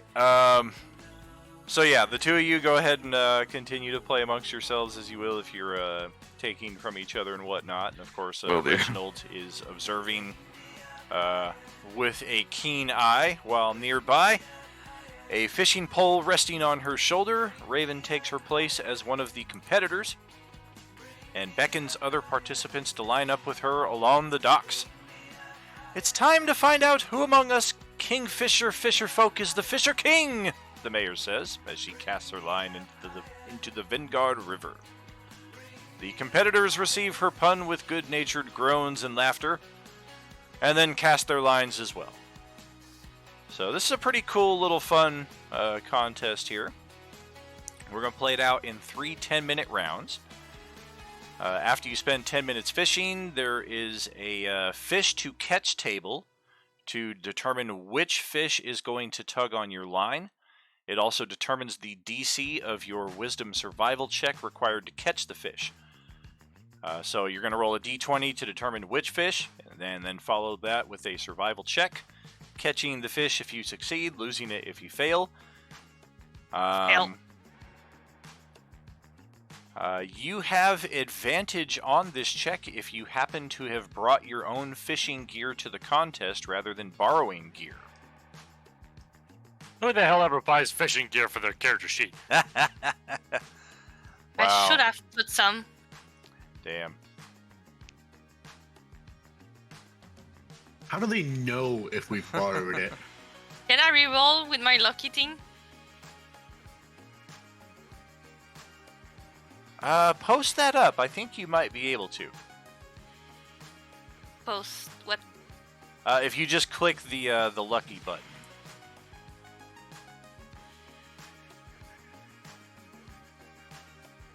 On the right side of your sheet, if you hover over it, there should be like a thing that has a holy crap, like a little talk bubble. There it is.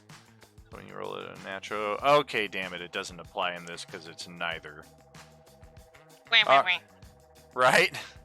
Okay, so our 3 people who are fishing here, let's check our mayor's check here. 1d20 is a 19. Alright, so in Faye's case, after 10 minutes of fishing, there's just no fish whatsoever at your side of the wharf here. In Esther's case, go ahead and roll your survival check.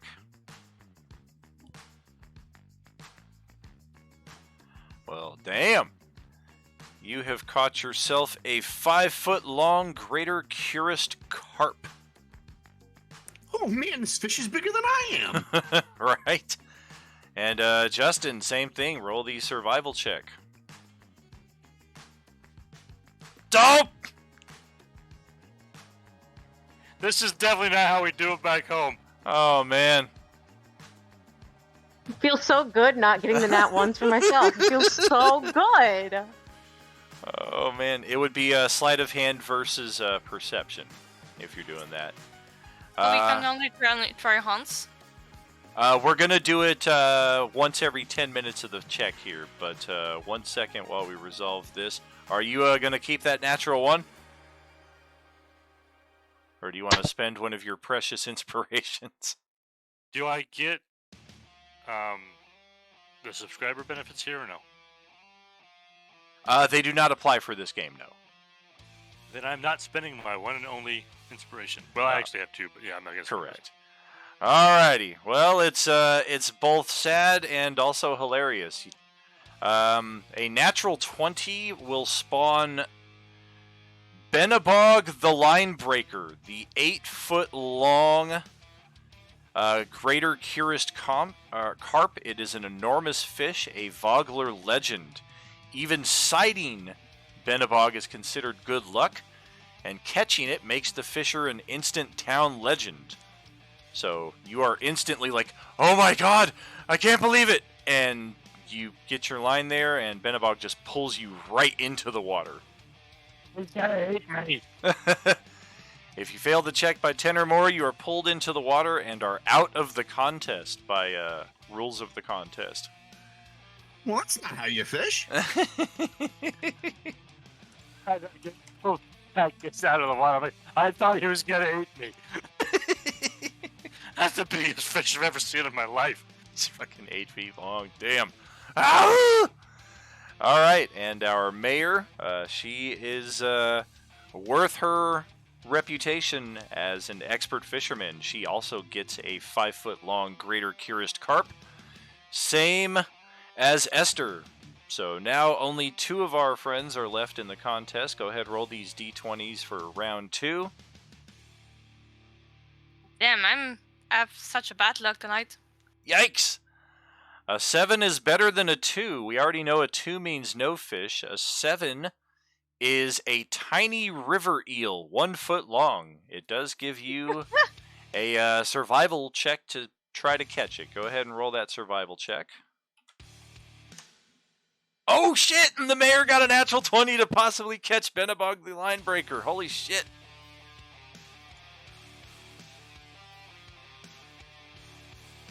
My fish. So you do get your hands on a tiny river eel. Can I taunt the mayor? Oh, damn, it's only against attack rolls, huh? I mean, it was, a fish is. Yeah, you can definitely try the taunt. There's just no mechanical translation to it. Oh! She does not fail by more than 10, so she's not pulled into the water, but yeah, Benabog just breaks her line, as is his reputation. So this round, Faye has caught a tiny river eel, and our other two participants have caught nothing. So tiebreaker, round 3 here. Let's try it. See exactly what's in the water for us. Oh!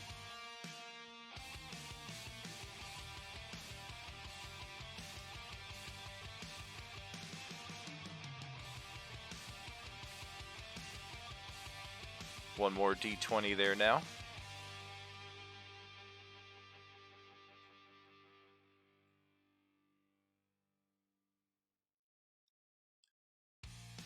And a 7 we already know is the tiny river eel, so go ahead, try to catch that there for Esther. Oh no! Well, you didn't fail by 10 or more, so you're not going to get pulled in by a 1-foot-long eel. I don't know if you want to spend your inspiration, though, to catch a 1-foot-long fish.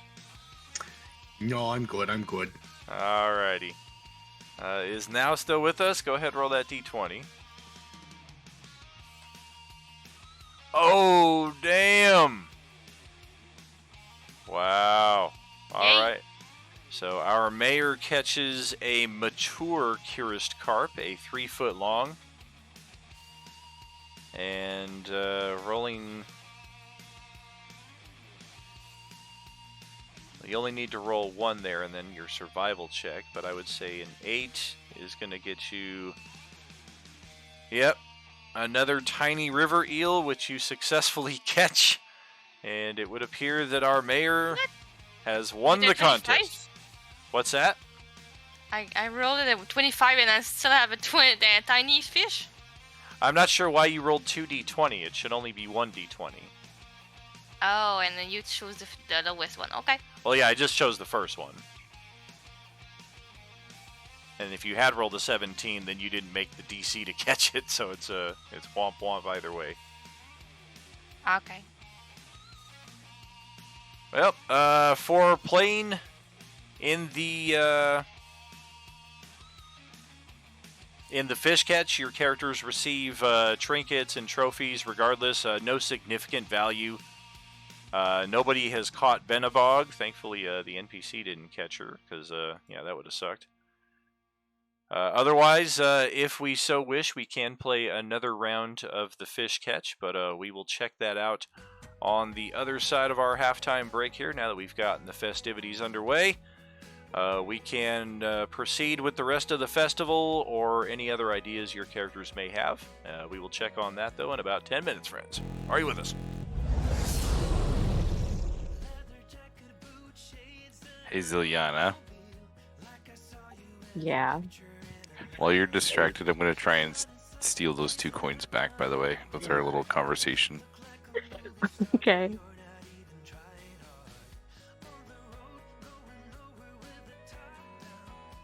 God damn, I am not good at this. Alright, what's your perception on it?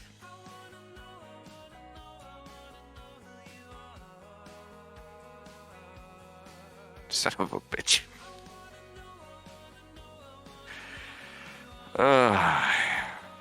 Alright, well, you're definitely more of a thief than me. What I'm hearing is that I am better than you. No, I said you're more of a thief. That doesn't mean you're better. Amateurs. You don't even know how you do it. Moi? Yeah. Why don't you look at your pocket? I bet you got something from the crowd. Don't you worry about what I've got. Worry about what you don't have. What do you mean by that, little man? You didn't take nothing from me, did you? You know what you don't have? I guess you'll find out.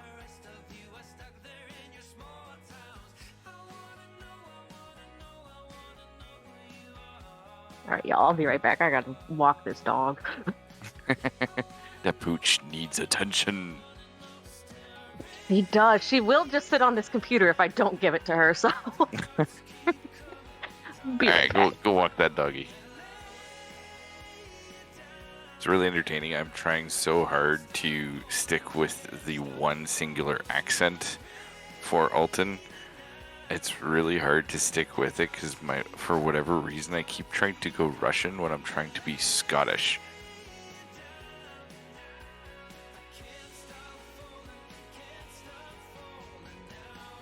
I would not have thought you were going for Scottish. Well, yeah. Well, I'm apparently butchering that too. So, At least you're doing an accent.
Damn, Don just got free plate armor.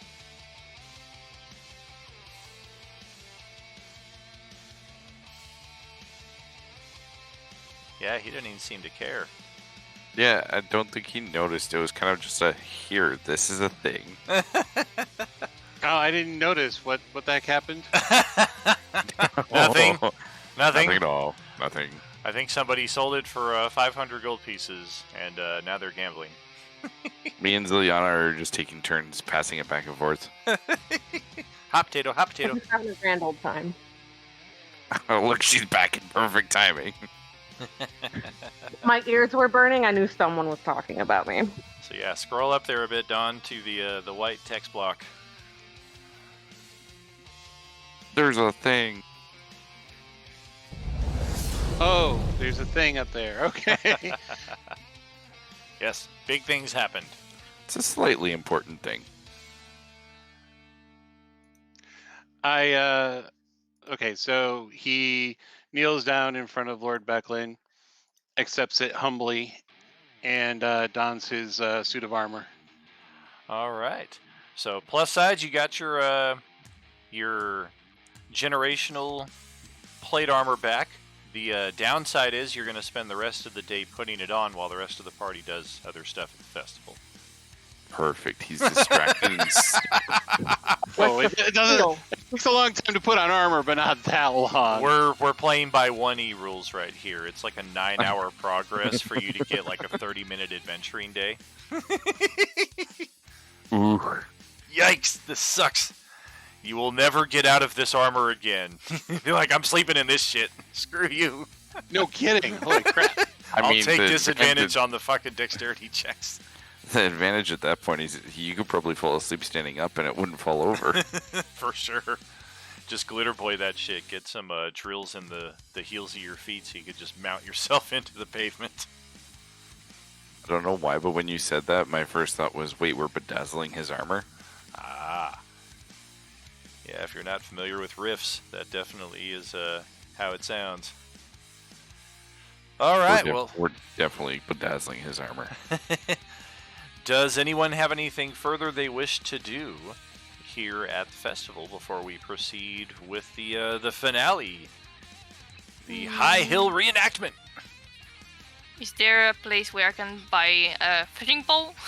Yeah, I posted it there in the chat during the break. You can get one from 2 copper to 10 gold pieces, depending on how nice you want it. Basically, your choice. 5 silver? That works for me. Good. Pretty good model, nice and resilient.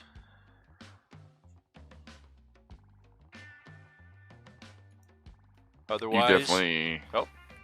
I was going to say, you definitely had me second-guessing and questioning introducing myself, but...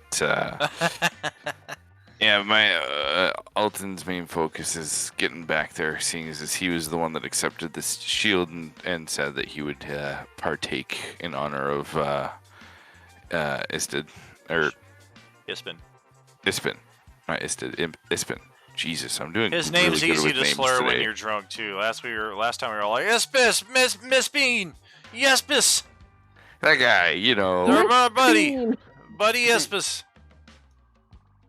So I just kind of, Alton just kind of gives Ziliana a little bit of a shoulder check as he walks by, as like a, he took my coin, and he just starts making his way towards the keep.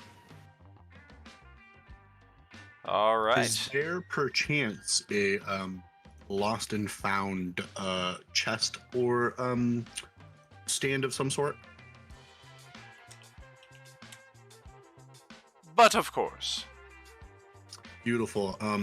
Can Esther sort of scant over there to drop off some items he may have accidentally happened upon? Yeah, absolutely.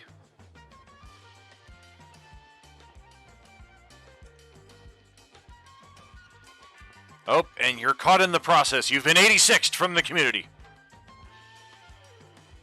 Well, that's it. Oh, sorry. Game over. Womp womp. Well, there's Group B for you. Yeah, the best. Well, that actually happened No, I think the split happened, and then we had the epic city battle many sessions later, where those groups reconvened and they were on opposite sides of a massive city battle. One of multiple party splits, actually. Yeah, yeah, there I was have a a lot of shit random- going on. I have a random lore-related question. Yo, Is there any hand gesture that would be akin to the middle finger? Love you. well, in honor of Richard Pryor from the movie Moving, the index finger. Perfect. I gave the man my index finger.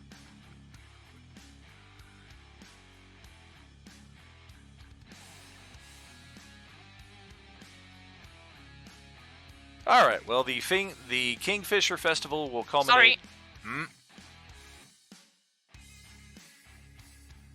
Oh, gotcha. You were just posting. Culminates in the annual reenactment of the Battle of High Hill, held at the hill. It's about a 30-minute walk north of the village. The reenactment, which also serves as a nice drill for Vogler's militia, is followed by a feast at the Brass Crab. So all the more reason to let's just get this reenactment over with. It is scheduled to begin shortly. About an hour before beginning, Mayor Raven rallies the militia in the village circle. The militia then leads a haphazard, somewhat inebriated parade from the town all the way up to High Hill, followed by dozens of spectators and a wagon filled with drinks for participants, because God forbid we make that 30-minute walk without some drinks in our hands. My kind of procession. Hey, and we bring the Brewskis Casanova Frankenstein.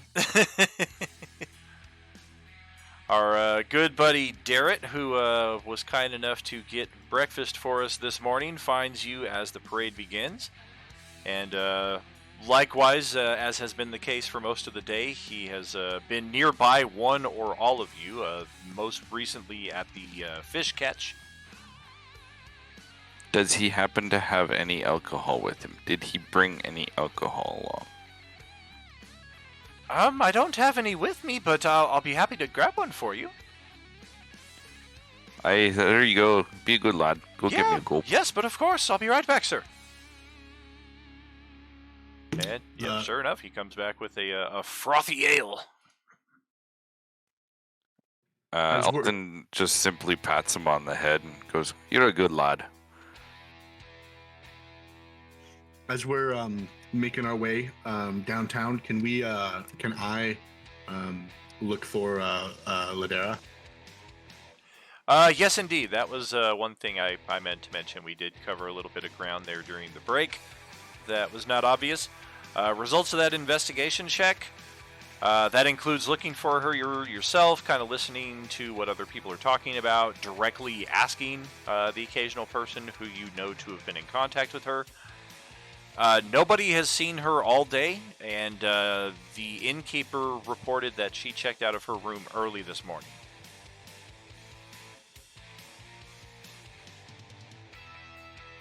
Interesting. I just want to keep a keen eye out then. Gotcha. Go ahead, roll a perception check. Awful. Yeah, there's a lot of people making their way up here. A few elves, not too many Sylvanesti, however, aside from the one in our group. And definitely no sign of Lidara.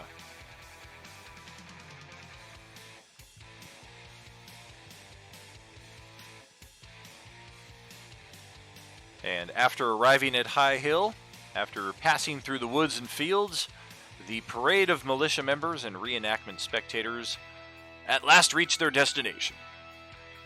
The grassy slope is spotted with trees and crumbled stone fencing. Near the base, several dozen soldiers in matching armor stand in even formation. The contrast is striking between these mercenaries of the Ironclad Regiment and Vogler's militia with their mismatched armor and crooked helmets.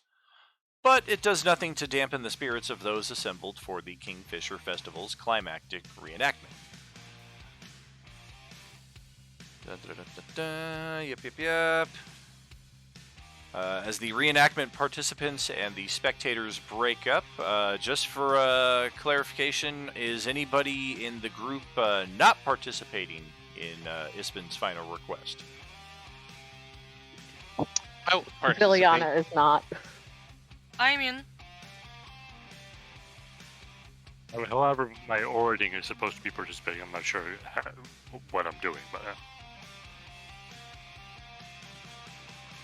Gotcha. Well, I took the shield, so I feel as though I likely should participate.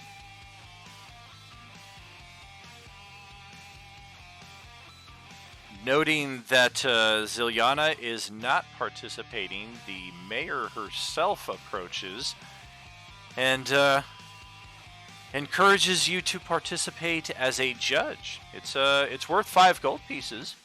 All you have to do is make sure that no one's using real weapons, and if you see someone get hurt, just call one of the medics in their direction. That's okay. I'm all right. I can't guarantee I would do that. She kind of shrugs and walks away a bit perplexed. So once everyone is in position, the mayor calls out to those assembled, explaining that the mercenaries will be charging up the west side of the hill, while the militia and the other participants charge down from the east. The two groups will clash midway in a mock fight, with the mercenaries' Istarian forces eventually retreating. The participants are encouraged to use their own armor, but everyone is given a wooden spear with padded tips to prevent you from dealing any kind of real damage or any damage being dealt to you. You are given an extra stern reminder to not use real weapons. We're not trying to hurt anybody here. And you wonder why Liliana's not participating. Stabby. Quick question. Am I on mercenary side or militia side? Everyone is on the militia side here. The mercenary Gotcha. side is the ironclad regiment that Cujul has brought to the contest here. Is Kujul in the lineup? She is not a direct participant. She appears to be heading up to the stands for to watch the events happen. That is extremely disappointing. So Alton looks over at her and kind of gives like a "what the hell" kind of look. She gives a cheesy little shrug and smile, and then holds up the 2 ales that she is currently carrying, as if she has other responsibilities to tend to here. And Alton lets out a very clear "aww," realizing that he's missing out on more drinks.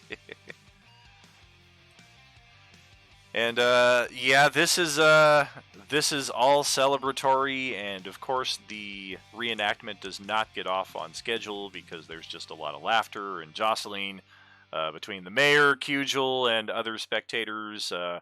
Some of the town's noted merchants who are not as dickish as our noble Brachus, who we met earlier, and we do see him and his father up in the stands doing their best to edgelord the entire thing, like, oh yeah, we're here because we have to be, but we're too cool to be here. Finally, everyone walks up to their vantage points to watch, and as they do, question. So am I with the troops to do this, or am I over by the spectators to be like, orating the scene? The latter. I'm over by the spectators. Correct. Kind of Okay. between where between where everything's going on. Right on. As everybody makes their way to their positions, the militia takes up their position atop High Hill, the same hill that Solamnic troops held centuries ago. They face the mercenaries of the Ironclad Regiment at the base of the hill, arrayed as the forces of Istar once were. Although the event is only a reenactment, a tingle of excitement fills the field. Somewhere on the line, a reenactor hoots and yells, "Let's send those Astarian rats running!" A moment later, a trumpet blast signals the start of the battle. "For a star!" yells the mercenaries' leader, a tall half-ogre. Wrong trumpet! A tall half-ogre among several mounted soldiers. The mock Astarian troops assault the hill. Around you, the Vogler militia charges to meet them. Let's first and foremost have everyone roll a perception check.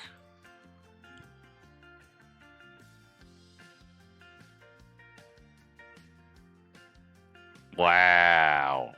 What a waste of a natural 20. Not even on the good side. Well, that makes sense. Reginald, you're paying so much attention. Yes, he is. He's orating what's happening, so that makes sense that his perception is the highest. And Hawakan is the first one to notice the sun glinting off the mercenaries' spear tips, and their half-ogre leader gesturing with a steel axe. You are aghast, realizing that it's too late to stop the attack as the mounted mercenaries lead their forces in a charge up the hill, clashing with the militia members, beginning an actual battle. The unexpected sound of metal clashing on armor rings across the field, silencing laughter and melodramatic boasts. A ribbon of red splashes over the grassy hill, followed by shocked screams. Any pretense of a reenactment shatters. High Hill is the site of a true battle once more. Within moments, all around you, armed mercenaries attacked unprepared villagers fighting for their lives. I immediately drop the blunted spear and draw my scimitar. Faux show. I assume all characters will be armed Yep. with Yep. their weapons when we begin initiative here. It looks like this is a dynamic lighting setup, so give me just a moment while I get your tokens. Juliana starts to like smile and gets down like off away from where the spectators were and goes out onto the field and gets like so excited about this bloodshed. I'm summoning a companion. There is something very wrong with Ziliana. Oh, would we have gotten like a long rest from spending the night in the inn Oh, the night definitely. prior? Definitely. Alright, hold off on any actions or anything. We are set to roll initiative here. Oh, our token is jacked up here. 1 second while I reset that.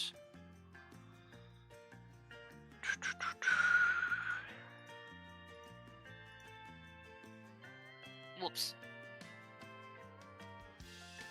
H, there. Yes. Uh-huh.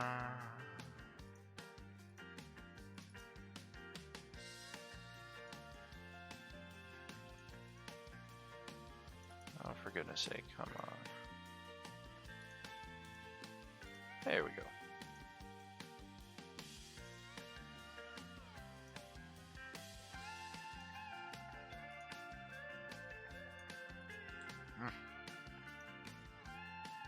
Alrighty. I want to get... I'm supposed to have a summon companion, but it didn't spawn in my character sheet.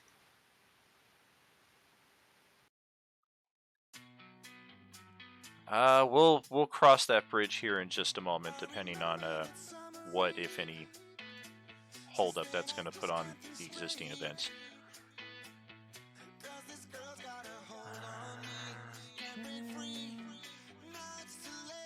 Got that.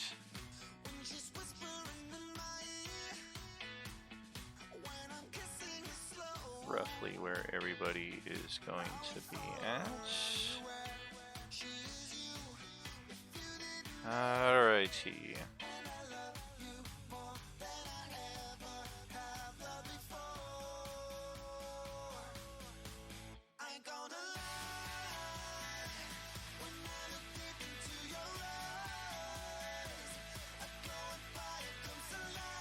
Do you know which familiar you had in mind? Because yeah, it is right there. And Yeah, I'm low level, so I will cast something small.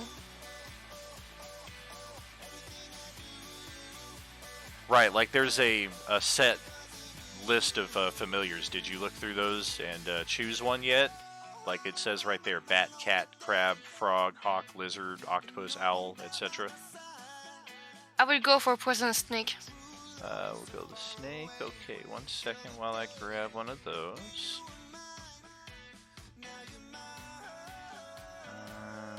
I Hooray. don't think that's out of the main book. What's not out of the book? Wild Companion. It's not a companion, it's just something I call like a spirit for now.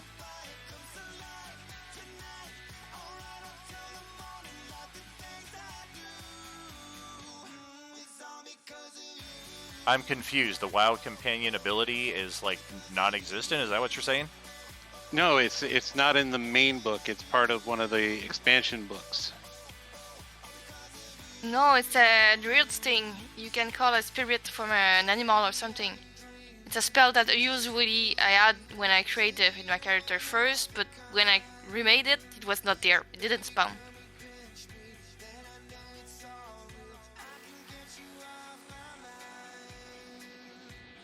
Okay, 1 second here. Yeah, I think what Donna's saying is it's not. I think in the it's normal- Find Familiar or something. I It think what is. Donna's saying is it's not in the PHB normally. It's from I think Tasha's or Xanathar's. I gotcha. I'm just missing Oh, okay. if there's a point to that I'm missing. We were told that we weren't allowed to use anything out of any other book besides the Player's Handbook, Oh. and this Oh, I is thought- not in the Player's Handbook. I thought it was something basic for the druid to have a spirit that could be able to call a familiar. Yeah, unfortunately, but making characters on this page, it still had all the options available. Did Okay, it? sorry, my mistake. I don't know the books enough. Right. It's no big deal. Don just got to stick up his ass. Pretty much. Yeah, I was just trying. I was missing the correlation there because I'm like, well, yes, clearly it's a familiar from something else, but yeah. The main reason that I said we couldn't use things from other books is because I didn't think that I could share my compendium with this game. And just because it's Dragonlance, so I don't want like all of our Kobold Press stuff and backgrounds that are granting feats at first level, etc. and so on. So Tasha's, I guess, is close enough to it that we can make the occasional exception, but yeah, let's just chalk that one up to misunderstanding, and we can proceed. You should have control over the poisonous snake there and the character sheet that goes along with it. So let's get to the fun side of this here real quick. Before we get into initiative, depicts your location. You can start the battle adjacent to... Okay, yeah, like roughly up here. I don't want to cluster you all together too much. That's kind of why I had you all scattered a little bit. And I ask something real quick. Uh-huh. Would I be able to kind of like glance and see if I forgot her name already. The leader of the mercenaries. Would I be able to glance and see if she seems shocked or if she's like drawing her weapons to like fight alongside her mercenaries? That would be a perception check.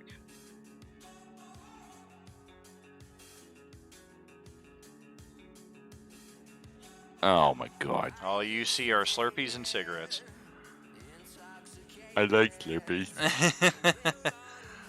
Okay, so we got that. Yes.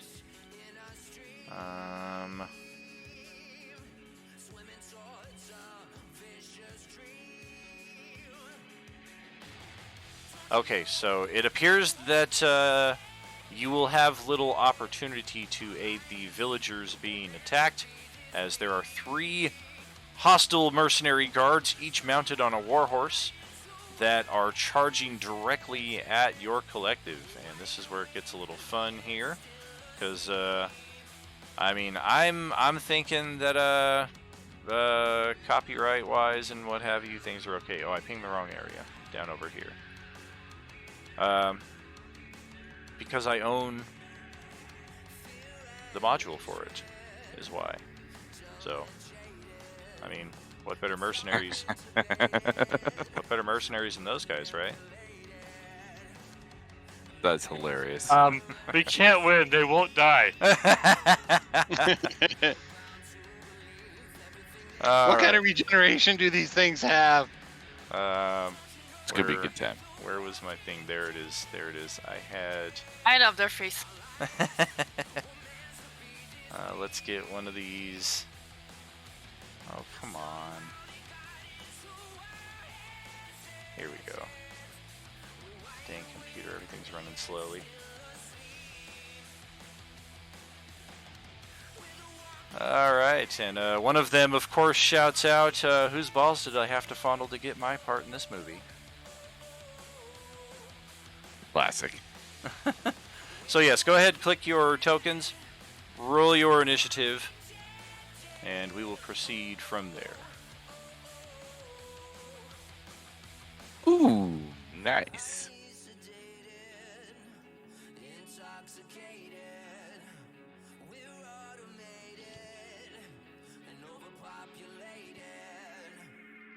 This is our friend Darrett, if such was not obvious. Let's make his hit point bar visible for everyone. Oh, the kid's with us. Okay.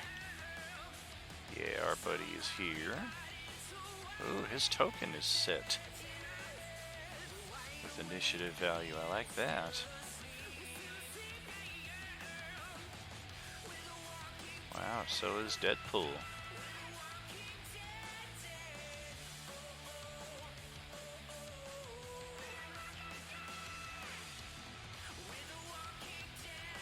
One, 2, 3, 4, 5, 6 of you.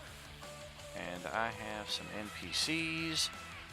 Alrighty, so first and foremost in the initiative is our Halfling Druid. First turn here, go right ahead.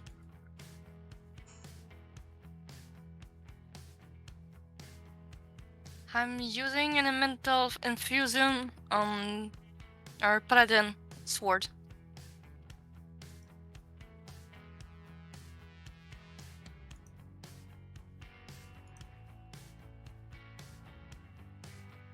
Alright, bonus action concentration.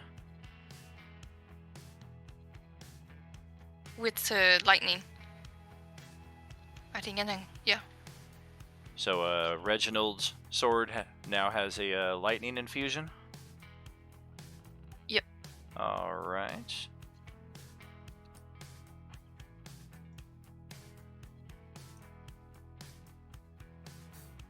Put a little lightning bolt there on your character, Dawn, because now, thunder!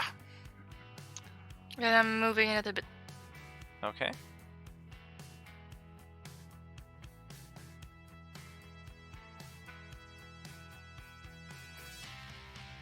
And I'm done.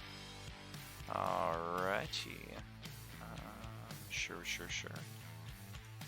And that will take it over to Logan's turn. Okay, lay of the land. I can clearly see these guys, right? Like the stone wall isn't really hindering my view. It would grant cover, but it's not blocking any line of sight. No, you would have to like be right up against it to get the cover advantage. Otherwise, it's just a feature. Okay, so and that means that they're also not getting cover from it, right? Correct.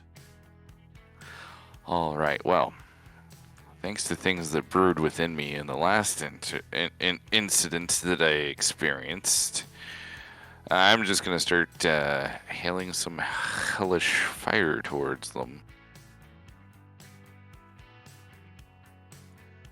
So that's on the lead guy. Oh, Well, that sucks. that does suck.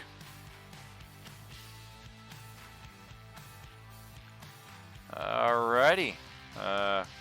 Anything else? 1 second, I'm just reading something. Well, that's disappointing. That was also an action. Okay, yeah. I'm going to just move, and then that'll be my turn. Alright, so up next is Esther. Would you say they're within 5 feet of each other? A couple of the horses are. None of the mercenaries directly are, based on their current positioning. Horses are, they are not. Correct. And even then, like 2 of the horses, not necessarily all 3 of them.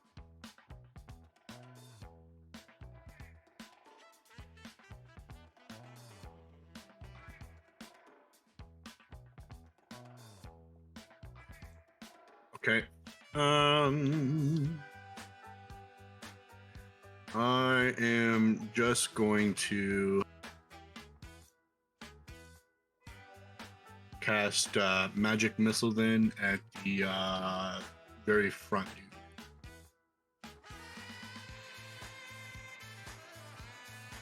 One of the mercenaries? Yes. Okay.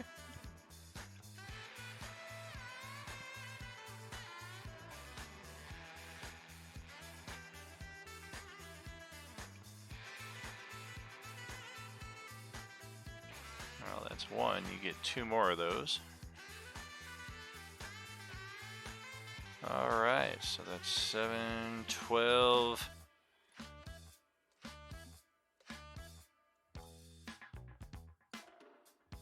And that'll just instantly drop that guy.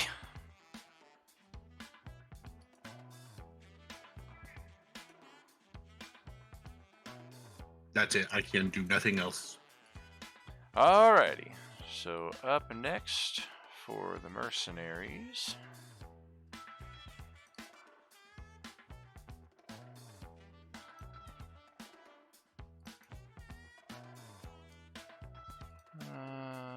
Okay. 1 second here, get some sheets opened.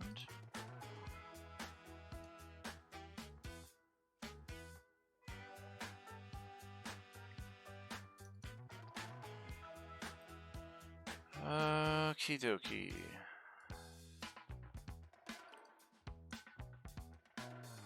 So these ones are just gonna hop the wall there and try to just trample right over Alton there on the other side.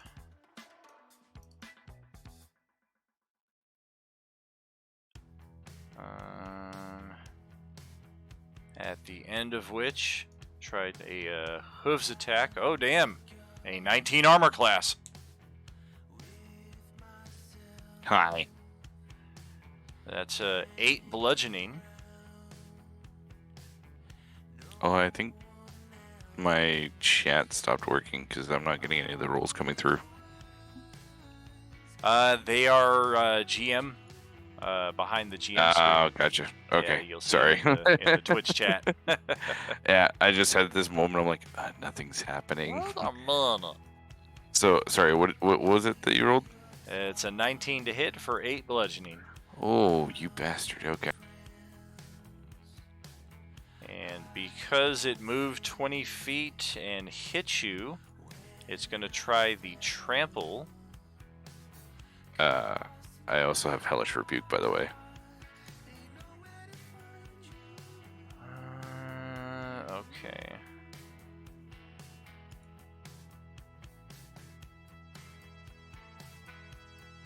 Okay, so it's going to take half damage.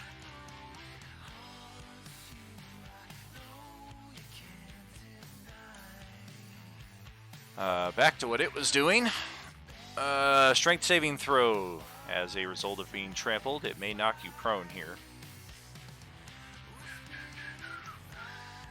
Oh, damn. Ooh. Not only does it knock you prone, it gets another hoof attack as a bonus action. And that time, even though you're prone, a 17 is not going to hit you. So they're going to continue moving forward outside of your square here. Right to there. That is 45, 50, 55, 60. You can... Well, you had your bow drawn, so you don't even have a melee weapon to take an attack of opportunity with. Actually, I used my Eldritch Blast when I attacked the one guy. Oh, down that's right, that's right. You did a ranged attack with that. So if you do have a melee weapon drawn, you can. It is a disadvantage, however. He used his reaction for his hellish rebuke. Oh, that is there. correct. Oh, yeah, you're right. I did. Good catch. All right, so next one's up. Probably just saved me damage too. Stab yourself in the leg. Oh, God!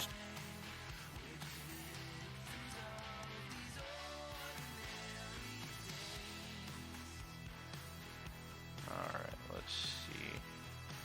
Oh, why is it doing this? There we go. Okay, 15, 30...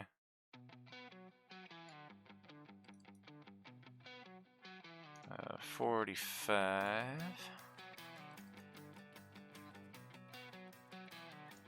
60. And at the end of that, this Deadpool here is going to toss a spear at one of our 3 nearby targets. Looks like it's going to be Faye over here.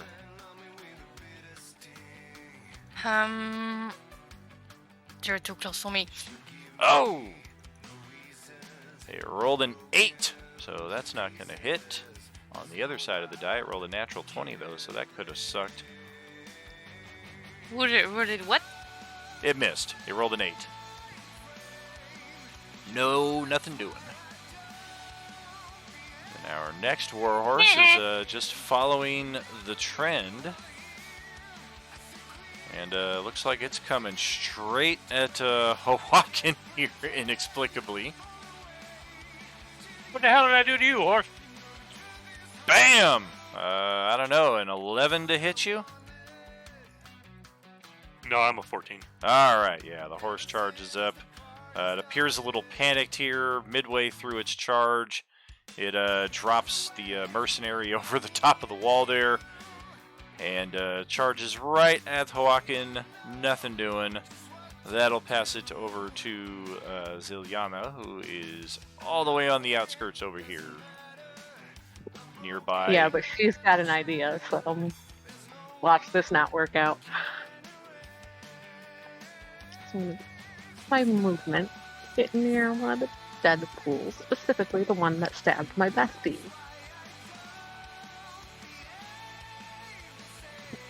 And then I will stab after that 25 feet of movement.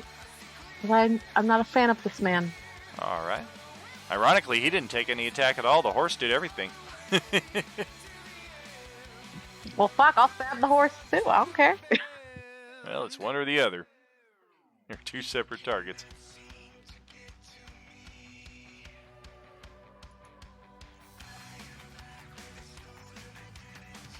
Who is it, though? The horse or the merc? God damn it. The horse, because the horse did the damage. Alrighty. So no sneak attack in either case, but the horse will get hit. Its armor class is yep, there you go. That'll hit, and we got it. And then I will use my bonus action to disengage and my remaining 5 feet to try to, like, not be right next to this dude and kind of go behind that, what looks like a log in my head. Alright, you're still right up next to these guys, though. You didn't really disengage. Just for clarity.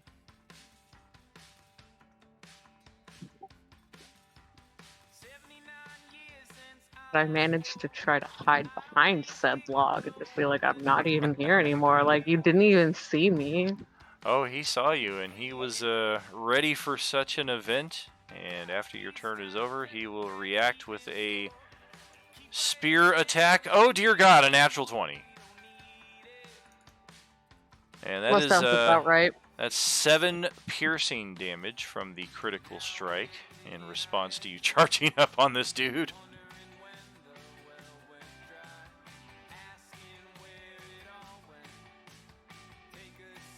And here comes Reginald with a timely heal on everyone's favorite elf.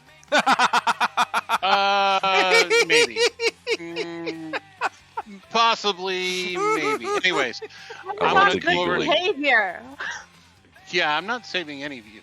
Anyhow, I'm coming over to here. I'm using my Squire of Salamnia feet, and I can mount this horse. And so there's 2 of us on the back of there, and I'm going to make an athletics check to push him off. Okie dokie.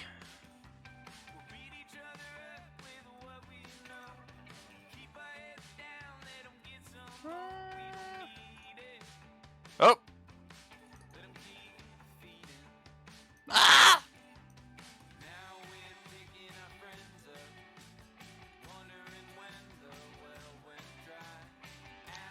And so that was my move. That was that. As a hold on, let me see if I can do this as a bonus action, even though I didn't make an initial attack with it. Because I have Polearm Master.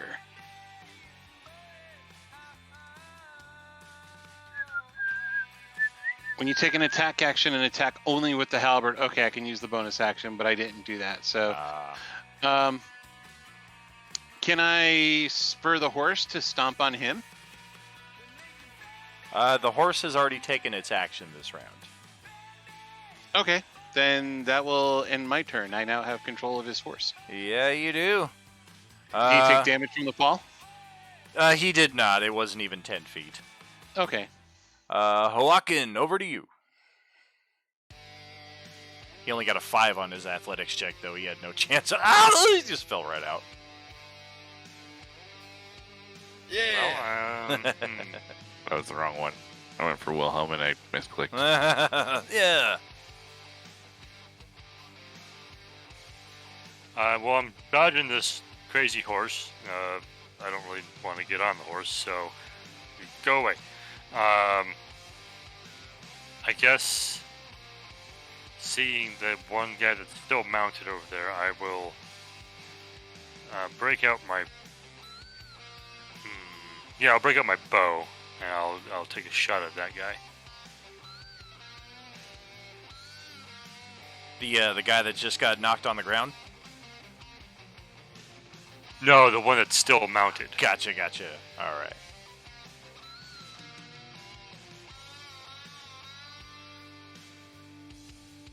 Oh!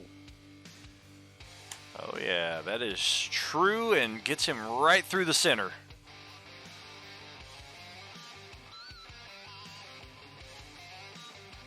And then I'm gonna give Atlan inspiration. I'll say, "Get up! Don't let that horse pound you into the ground like that.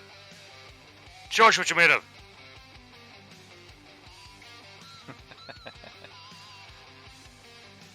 And to close out our first round here will be Darrett.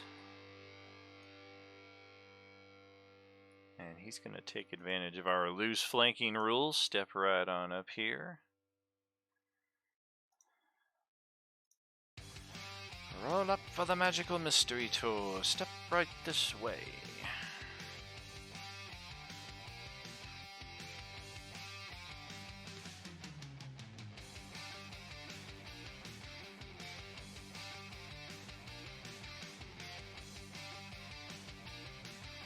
Take a flank attack on this guy. And a second attack.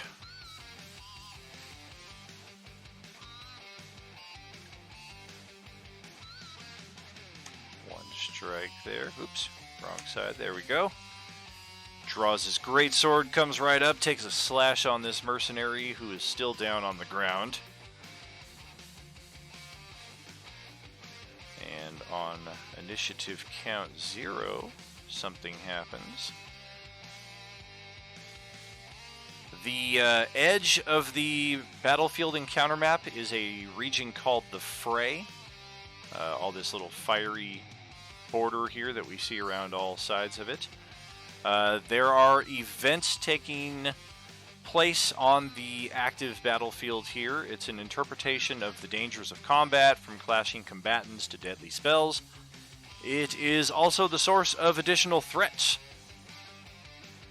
Let's see here what's going to happen this particular round.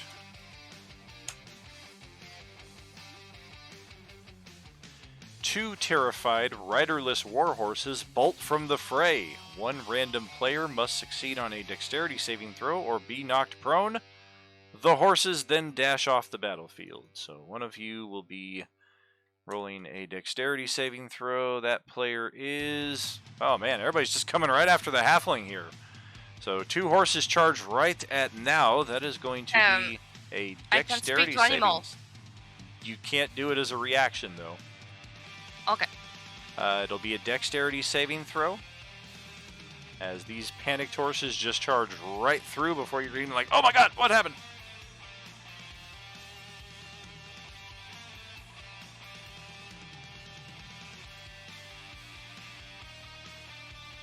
Oh yeah, DC was 14, so you quickly... I'm rolling! Oh yeah, quickly evade the horses, and they just dart right back off into the battlefield. And right after that happens, it's your turn. Reminder that your familiar goes right after your initiative, so if you want to have it fly around and do like a help action, or I'm sorry, if you want to have it like slither around and do a help action. I'm so used to everybody using a bird. Everybody's got a raven or a crow. He ate will my slip. bird.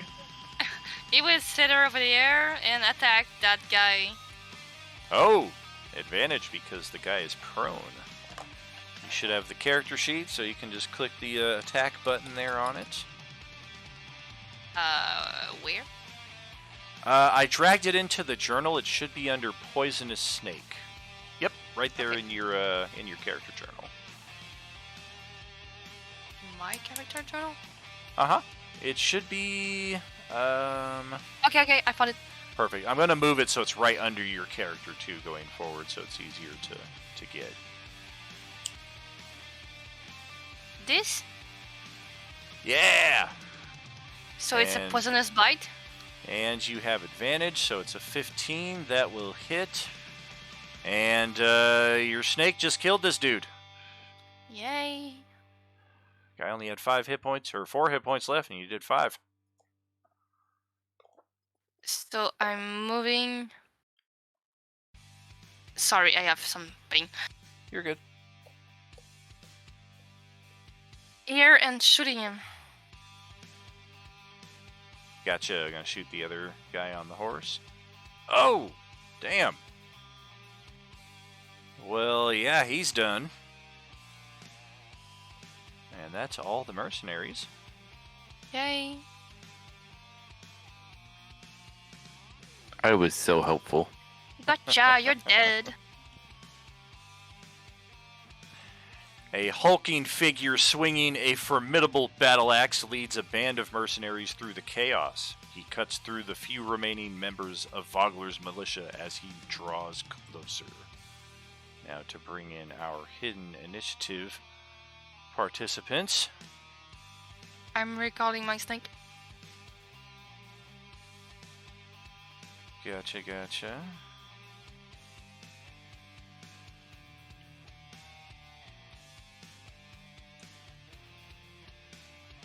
Get rid of those. Change this up real quick.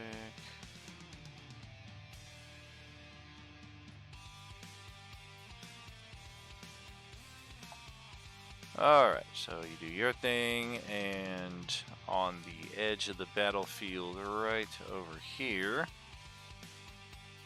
here comes a new challenger! Oh boy. What the fuck? All right, there's our half ogre that we have seen leading the fray here. He's finally made his way into the current situation. Guys, I think we have a big problem coming. So first and foremost, the mercenaries will spread out. That's there. Get right on the other side of the wall there from you. I'm prone. Can he see me? We will cross that bridge in a moment. We're gonna get there. And hell yeah. Home dude's gonna take this horse back. That's mine!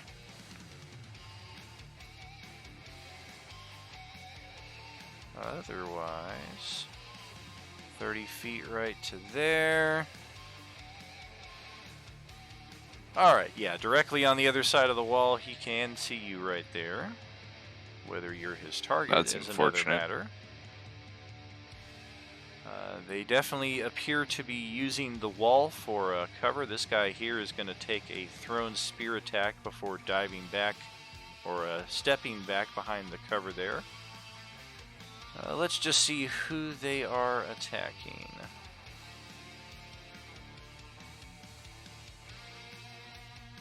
One or two. One! Thrown spear attack coming right at Dawn here. Holy shit, another natural 20. That's 9 piercing damage. And that was this dude right here. I evade. I have adamantine armor on. Yeah, that's it. Guess that plate's not doing too great, eh? Right. Dude, it would have hit you too. No, but I had to get my jab in. Yeah, this dude is definitely just going to stab down at you on the other side of the wall there. Prone. Hey! Advantage. And he rolled a 6. So a 6 will not hit you. You saved yourself 9 points of damage, though. That would have hurt if he had hit. Yeah. Yeah. And our final dude over here, it's a limit to his range. 20, 60... 20, 60... Yeah, 1, 2, 3, 4, 5, 6. Fuck it. 1, 2. Alright. At disadvantage from like 45 feet away, this dude all the way down here is going to try to thread the needle and somehow hit Zilyana over here. Let's see what his dice are. Wow. Another fucking natural 20. Had I not had a disadvantage. As it turns out, wow, even with your +2 armor class for being behind the log, he hit a 16. So that spear just gets through and delivers 2 points of graze damage to you as it slips right across your arm. And that'll pass it over to Big Dude himself. Let's just check.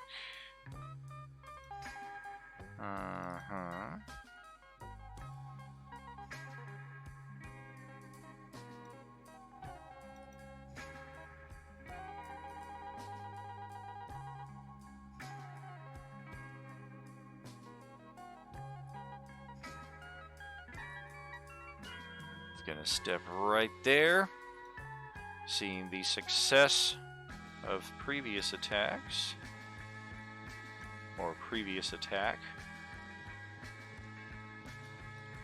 He's gonna grab a javelin and toss it at Sir Reggie. What the heck? If I can get my character sheet.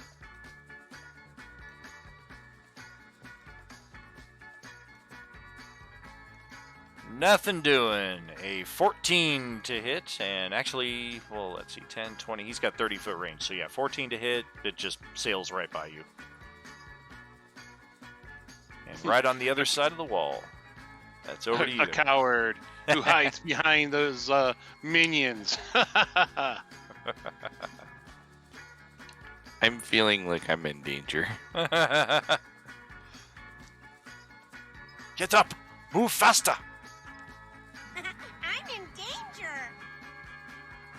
I just have a walking in the background. Just get up, bro. Just stand up. Take it off, man. Rub some dirt in it. Rub some dirt on it. That's how you get ringworm.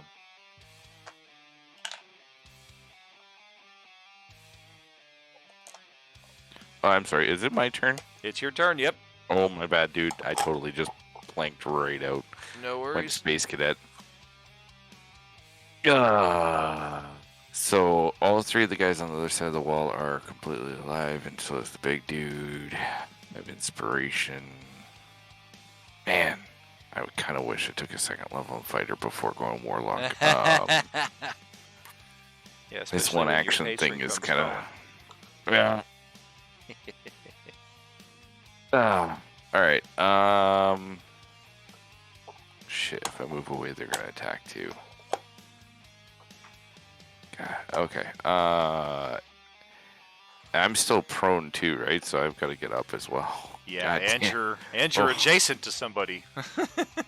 Man, I am in a great spot Yeah, here. this is sometimes it's not good going early in the initiative. I always tell people that. I'd rather go towards the bottom and then just try to reanalyze it as I'm going first next round.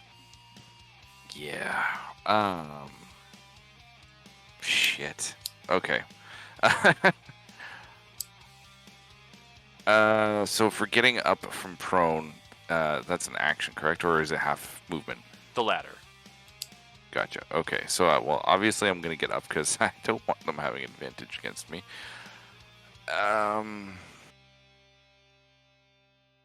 Shit, I am in a pickle. All right. Well, I'm just gonna attempt to do some damage here. Actually, I have an idea. So the guy directly below me, I'm going to use. Never mind, I used my one spell slot. All right, I'm just gonna attack the guy below me with a with a scimitar. All right. You've each got half cover here on the side of the wall there. The only difference being is there used to be advantage because you were prone. Even with a +5 to his armor class, 18 is going to get through, and he will take that 6, and he is spurting blood, something nasty. Nice. With that, Alton will just let out. I don't take kindly to those taking advantage of the weak, and that'll be his turn. He responds, "That's just lazy writing." Wow. Esther, that's over to you. I am going to use Sacred Flame to target the mercenary and horse. That's right in front of Zuliana. All right. Two of them look at each other. We wore the red suits, so the bad guys can't see us bleed. Dexterity saving throw, you say? Oh shit, I lost another character sheet. What the world is happening here? Dexterity save is... Oh, of course, you got a fucking 18. All or none. Son of a bitch. It is also hitting the horse because of you can target two adjacent. Ooh. The horse got an 8. So the horse will take the 5 radiant. Got it. Oh, That's it then. I don't have the health bars visible on the horses for you guys. My bad. Horses are the rare blue because, as Dawn has already shown, they might be allies. And speaking of the war horses, they are up next. The one that Dawn's riding doesn't get its own turn. You are controlling it. The one being controlled here, likewise, doesn't get its own turn. But the one fighting against Justin, or fighting is a loose term. Let's see what it's going to do this turn. Yeah, screw this noise. We're getting the hell out of here. Feel free to attack of opportunity if you want, but otherwise it's just going to bolt into the fray. I've got a bow in my hand anyway. Alright, yeah, that one's gone. Correct, yeah, the horses are neutral. They might be friends, they might be foes. That's one thing you'll notice with the role-playing unlimited health bars. Green means friend, red means enemy, blue means could go either way. Katie, your turn. Yeah, I'm not in a great position here. Right? Fuck. Ouch. I do have only 4 HP left. And that feels like not a good thing for me.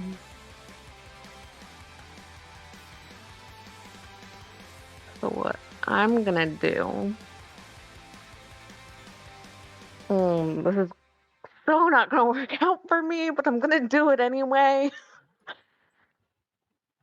I'm gonna come out from my little hidey hole for a minute. I'm gonna move just a little bit towards the dead pool that is to my southwest. And I'm going to attempt to stab this guy Alright. and see what happens. Don't forget those inspirations you're all holding on to. They are not, you're not limited to one. So if you want to hold on to them and hopefully save up a few, great. Otherwise, feel free to use them at your leisure. Damn, 23 will certainly hit. And Good luck, gal. 9 damage. Oof. Oh, you're so dark. You sure you're not from the DC universe? Cute. I'm going to use my bonus action to disengage. And then I am going to use the rest of my movement to back the fuck away.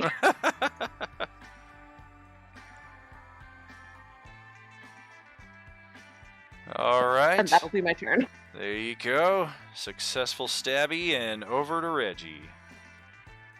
All right. So if he's not going to bring the fight to me, I'm going to bring the fight to him.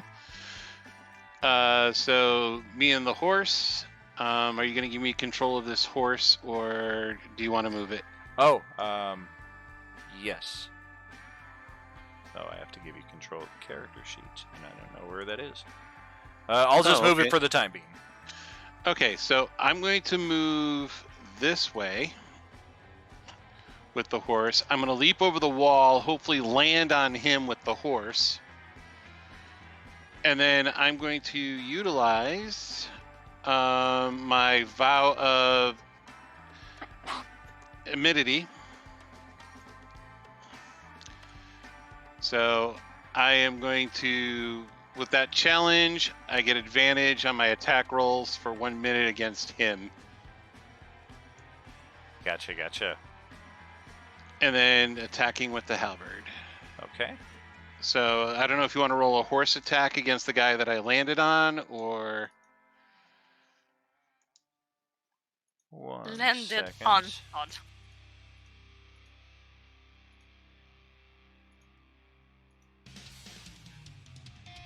Yay, I'm not alone.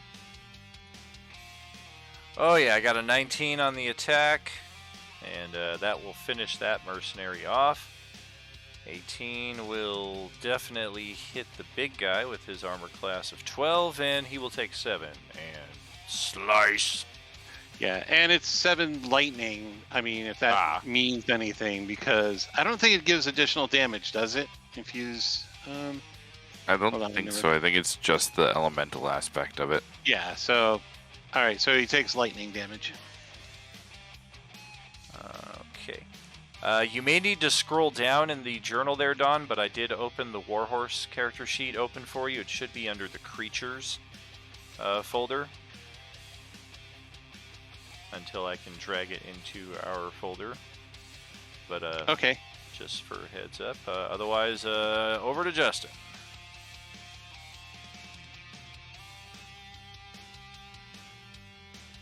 Moving on over. I'm going to move up to there, and I'm going to utilize one of my words of power to do this. Oh. I have the power.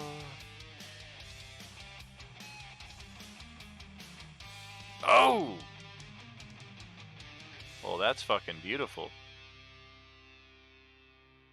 That's like perfectly arranged to hit only Mercenary and Big Dude. Let's see. Okay, con saves. Let's start with the little dude. Of course. 17 on his save. Ogre, a 16 on the save. So half damage, no push. They each take 7 thunder. I hate to ask this, but just wanting to be honest about it, I need to roll a con save too, don't I? Nope. No? A cube is a one-sided thing, so he's basically... Wonderful. yeah, it's basically filling all the squares centered around this spot here. Good. So Good. yeah, it's hitting these two dudes here. They each take damage. Unfortunately, neither of them are flung out in a supervillain fashion. Some loose Yes. bricks and stones and debris get tossed. Right. So I run up there and I'm like, what's wrong? And, and then they're both still standing there, and I'm like, uh-oh. I was expecting them to be flung and dead, and I'm like, oh, no. That wasn't supposed to happen. All right, well, our... And then I will give bonus action to give inspiration to Dawn. Gotcha. Ooh, I have new music notes here. Just throw some of those up on you guys. All right. So Darrett is going to step right on over to here and try to finish off the dude on horseback that you guys already started on. Great sword swing. No, 15. Yes, that will hit. And that'll finish that guy off. And then with his other action, he will step up. The rest of his movement, second great sword slice on the dude on the other side of the wall, and the cover bonus makes up the difference there. So once again, in the space between rounds, something happens here, something different than last time. A volley of arrows falls on a random player character's position. You and each creature within 10 feet of you must succeed on a DC 12 dexterity saving throw or take a die 6 piercing. Random player this time is... Dawn! Well, shit. That's gonna be everybody within 10 feet of your position there. That would include our NPC, Justin, both mercenaries, and the half ogre, and Logan as well. DC is 12 for your dexterity Booyah. save. I got 2 dudes here. Yes and no. Half ogre is a yes. This is an all or none effect. I'm going to use my inspiration. Okay. Go ahead and just drop that anywhere on the tabletop here. We don't have any traps set that are going to trigger. No, I mean the bardic inspiration that I was just given. Oh, gotcha. Well, that's different. Do you got to specify that? I'm going to use the bardic inspiration that I was just given. Roll, what is it, a die 6 at this level? So you need 3 or better, I think. Yep. Oh! Oh my gosh. Womp womp. That's a shame. That is correct. So Reggie and one of the mercenaries are taking some damage. Reggie takes 1 point of damage. And mercenary number 2 is taking 6 points of damage. Well, that worked out. That was kind of beneficial. Yes, indeed. And let me just make sure I'm not missing anything else. Yep. Good. Okay, cool. That's back to the top of the initiative. Over to Faye. I will go to the horse. And using speaking to animal, I will tell him, if I can mount you, I will treat you better than that trash. All right, go ahead, post the spell. Was that an action or a bonus action?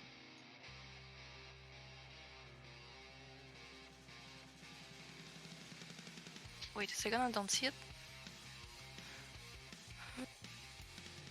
Action, 10 minutes. Yep. Roll animal handling.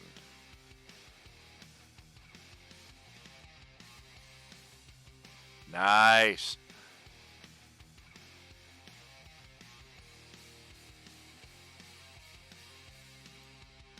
So, Yes, indeed. You have a new friend.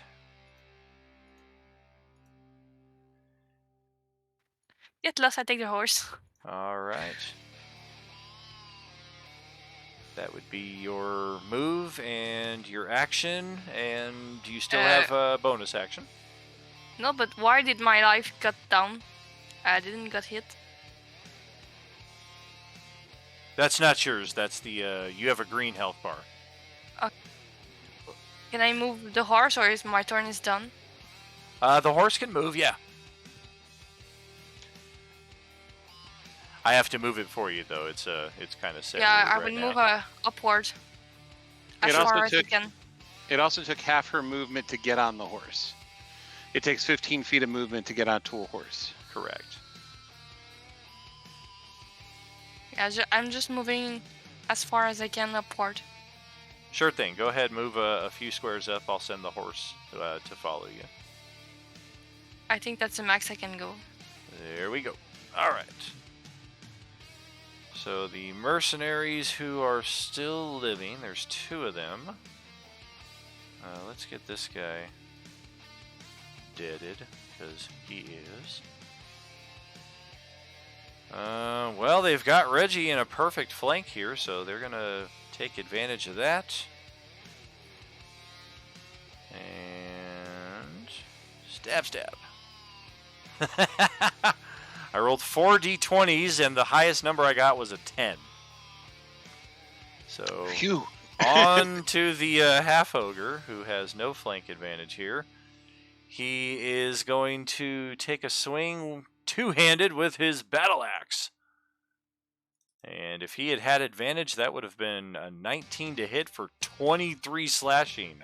As it is, he hit a 12, so a resounding ring as that battle axe connects with your plate armor. Boom! And over to Atlan on the other side, or Alton. So, seeing the half ogre do that, I point my finger at him and I say, "Go see my master."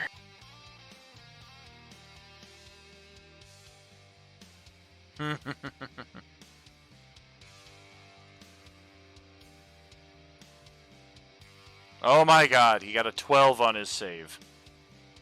God damn it! Wow. He had a -1 to his fucking save too, and he still got the money. Okay, so that hang on, I'm just reading this to make sure. So he takes no damage if he manages to Yeah. succeed, right? Yeah, All or that's a shame. That's all I got for brutal. Well, I'm gonna then use my movement to reposition, and then that'll be my turn. Okay. Over to Esther. All right. All right, I'm gonna move a little closer, and then I'm gonna use the same thing I did last time. Sacred Flame on the ogre and the Deadpool next to him. Gotcha.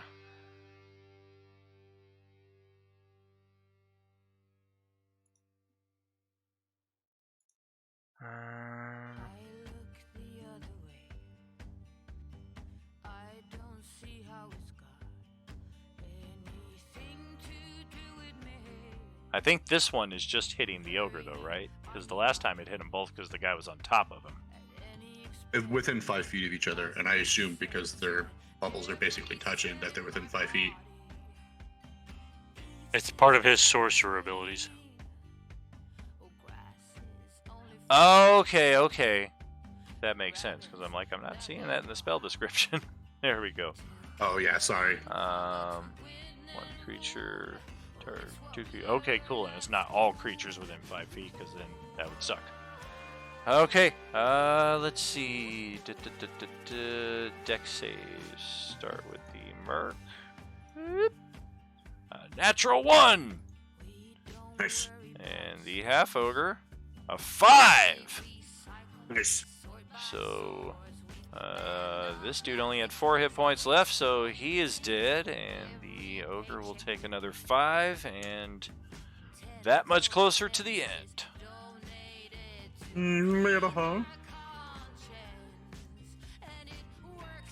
And, staying up there or anything else? No. No, that is it. I moved a little. Gotcha. So, over to Katie's turn.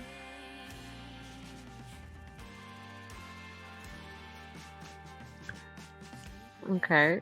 Well, considering I have 4 HP, and then I can't stab anyone anyway, because I wouldn't be able to really get to anyone that I should be stabbing.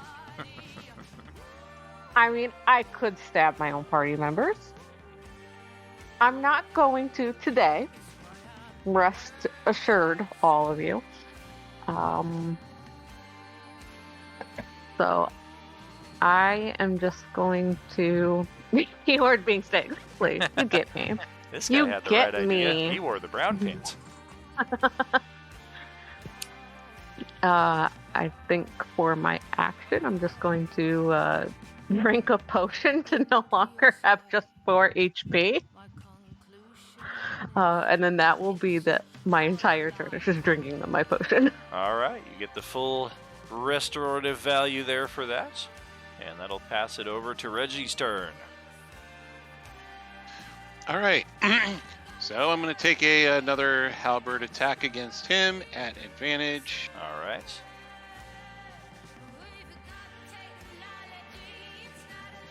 So that's 16 for 11. Will hit, and 11 is exactly what he had left. Boom! As my bonus action, with my polearm mastery, Oh. I'm going to strike the guy on the other side. Here it is right there. Are you The look of stroking? terror. Are you stroking his butt, Dom? Oh god. Butt That's right. stroking him? I'm using my butt to hit him. Oh god.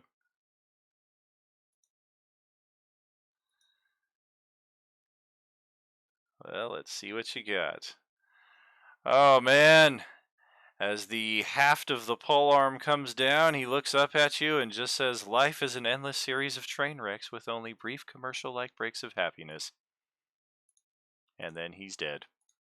That's the end of the mercenaries, the half-ogre, and our few surviving Vogler militia members are cleaning up the remnants of the traitorous members of the ironclad remnant here on the outskirts of the battle.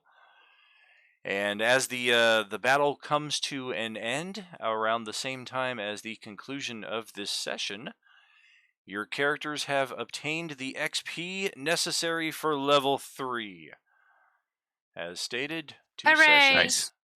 And you guys have made it up to level 3. I think that's 900 XP is the Yep, 900 for threshold? that. Yep. So yeah, Do we go need ahead. to worry about the long rest effect, or are we actually going to get a long rest before anything else happens? We will need to get our long rest, but we can go ahead and gloss over that. Technically, we still won't get it for a little while in game, but I don't think that there's going to be any combat between now and then. And I go up to level 4 because I bought to Yes. level 3. Yes. Yes, while the subscription benefits are not intact for this, any Beskars that you spend for your characters may still be used in this campaign. You can purchase magic items, can purchase level ups, can purchase stabilizations, advantages, impose disadvantages on the GM if you so wish. We're going to send this to our closing up here. And, I guess I didn't set that up properly, so we'll go back here a quick second. But yes, we are closing out here. Congratulations on successful session 2. Still in chapter 3 of this campaign. We got maybe by the end of next session, we'll close out chapter 3 and be on to chapter 4 of a 7-chapter campaign here. So we are cruising along pretty nicely. But once we start getting into the meat of the campaign towards the center, it'll definitely kind of slow down and the pace will even out a little bit more. We will be off tomorrow and then back Sunday morning, 10 a.m. with Sunday Group 1. They are still progressing through the Red Hold, hoping to unlock the secrets of the Adamantine Forge, a powerful, powerful object that will not only benefit that group, but in an ideal existence, depending on what happens, will benefit all of our tables. As part of the Coalescence campaign, this group and Justin's Against the Serpents groups being the primary two that are not part of the Coalescence campaign. All the rest of them, though, yes, indeed. Don't miss us this Sunday, 10 a.m. Pacific. Thank you so much for the excellent session here tonight, friends. We will catch you next time around.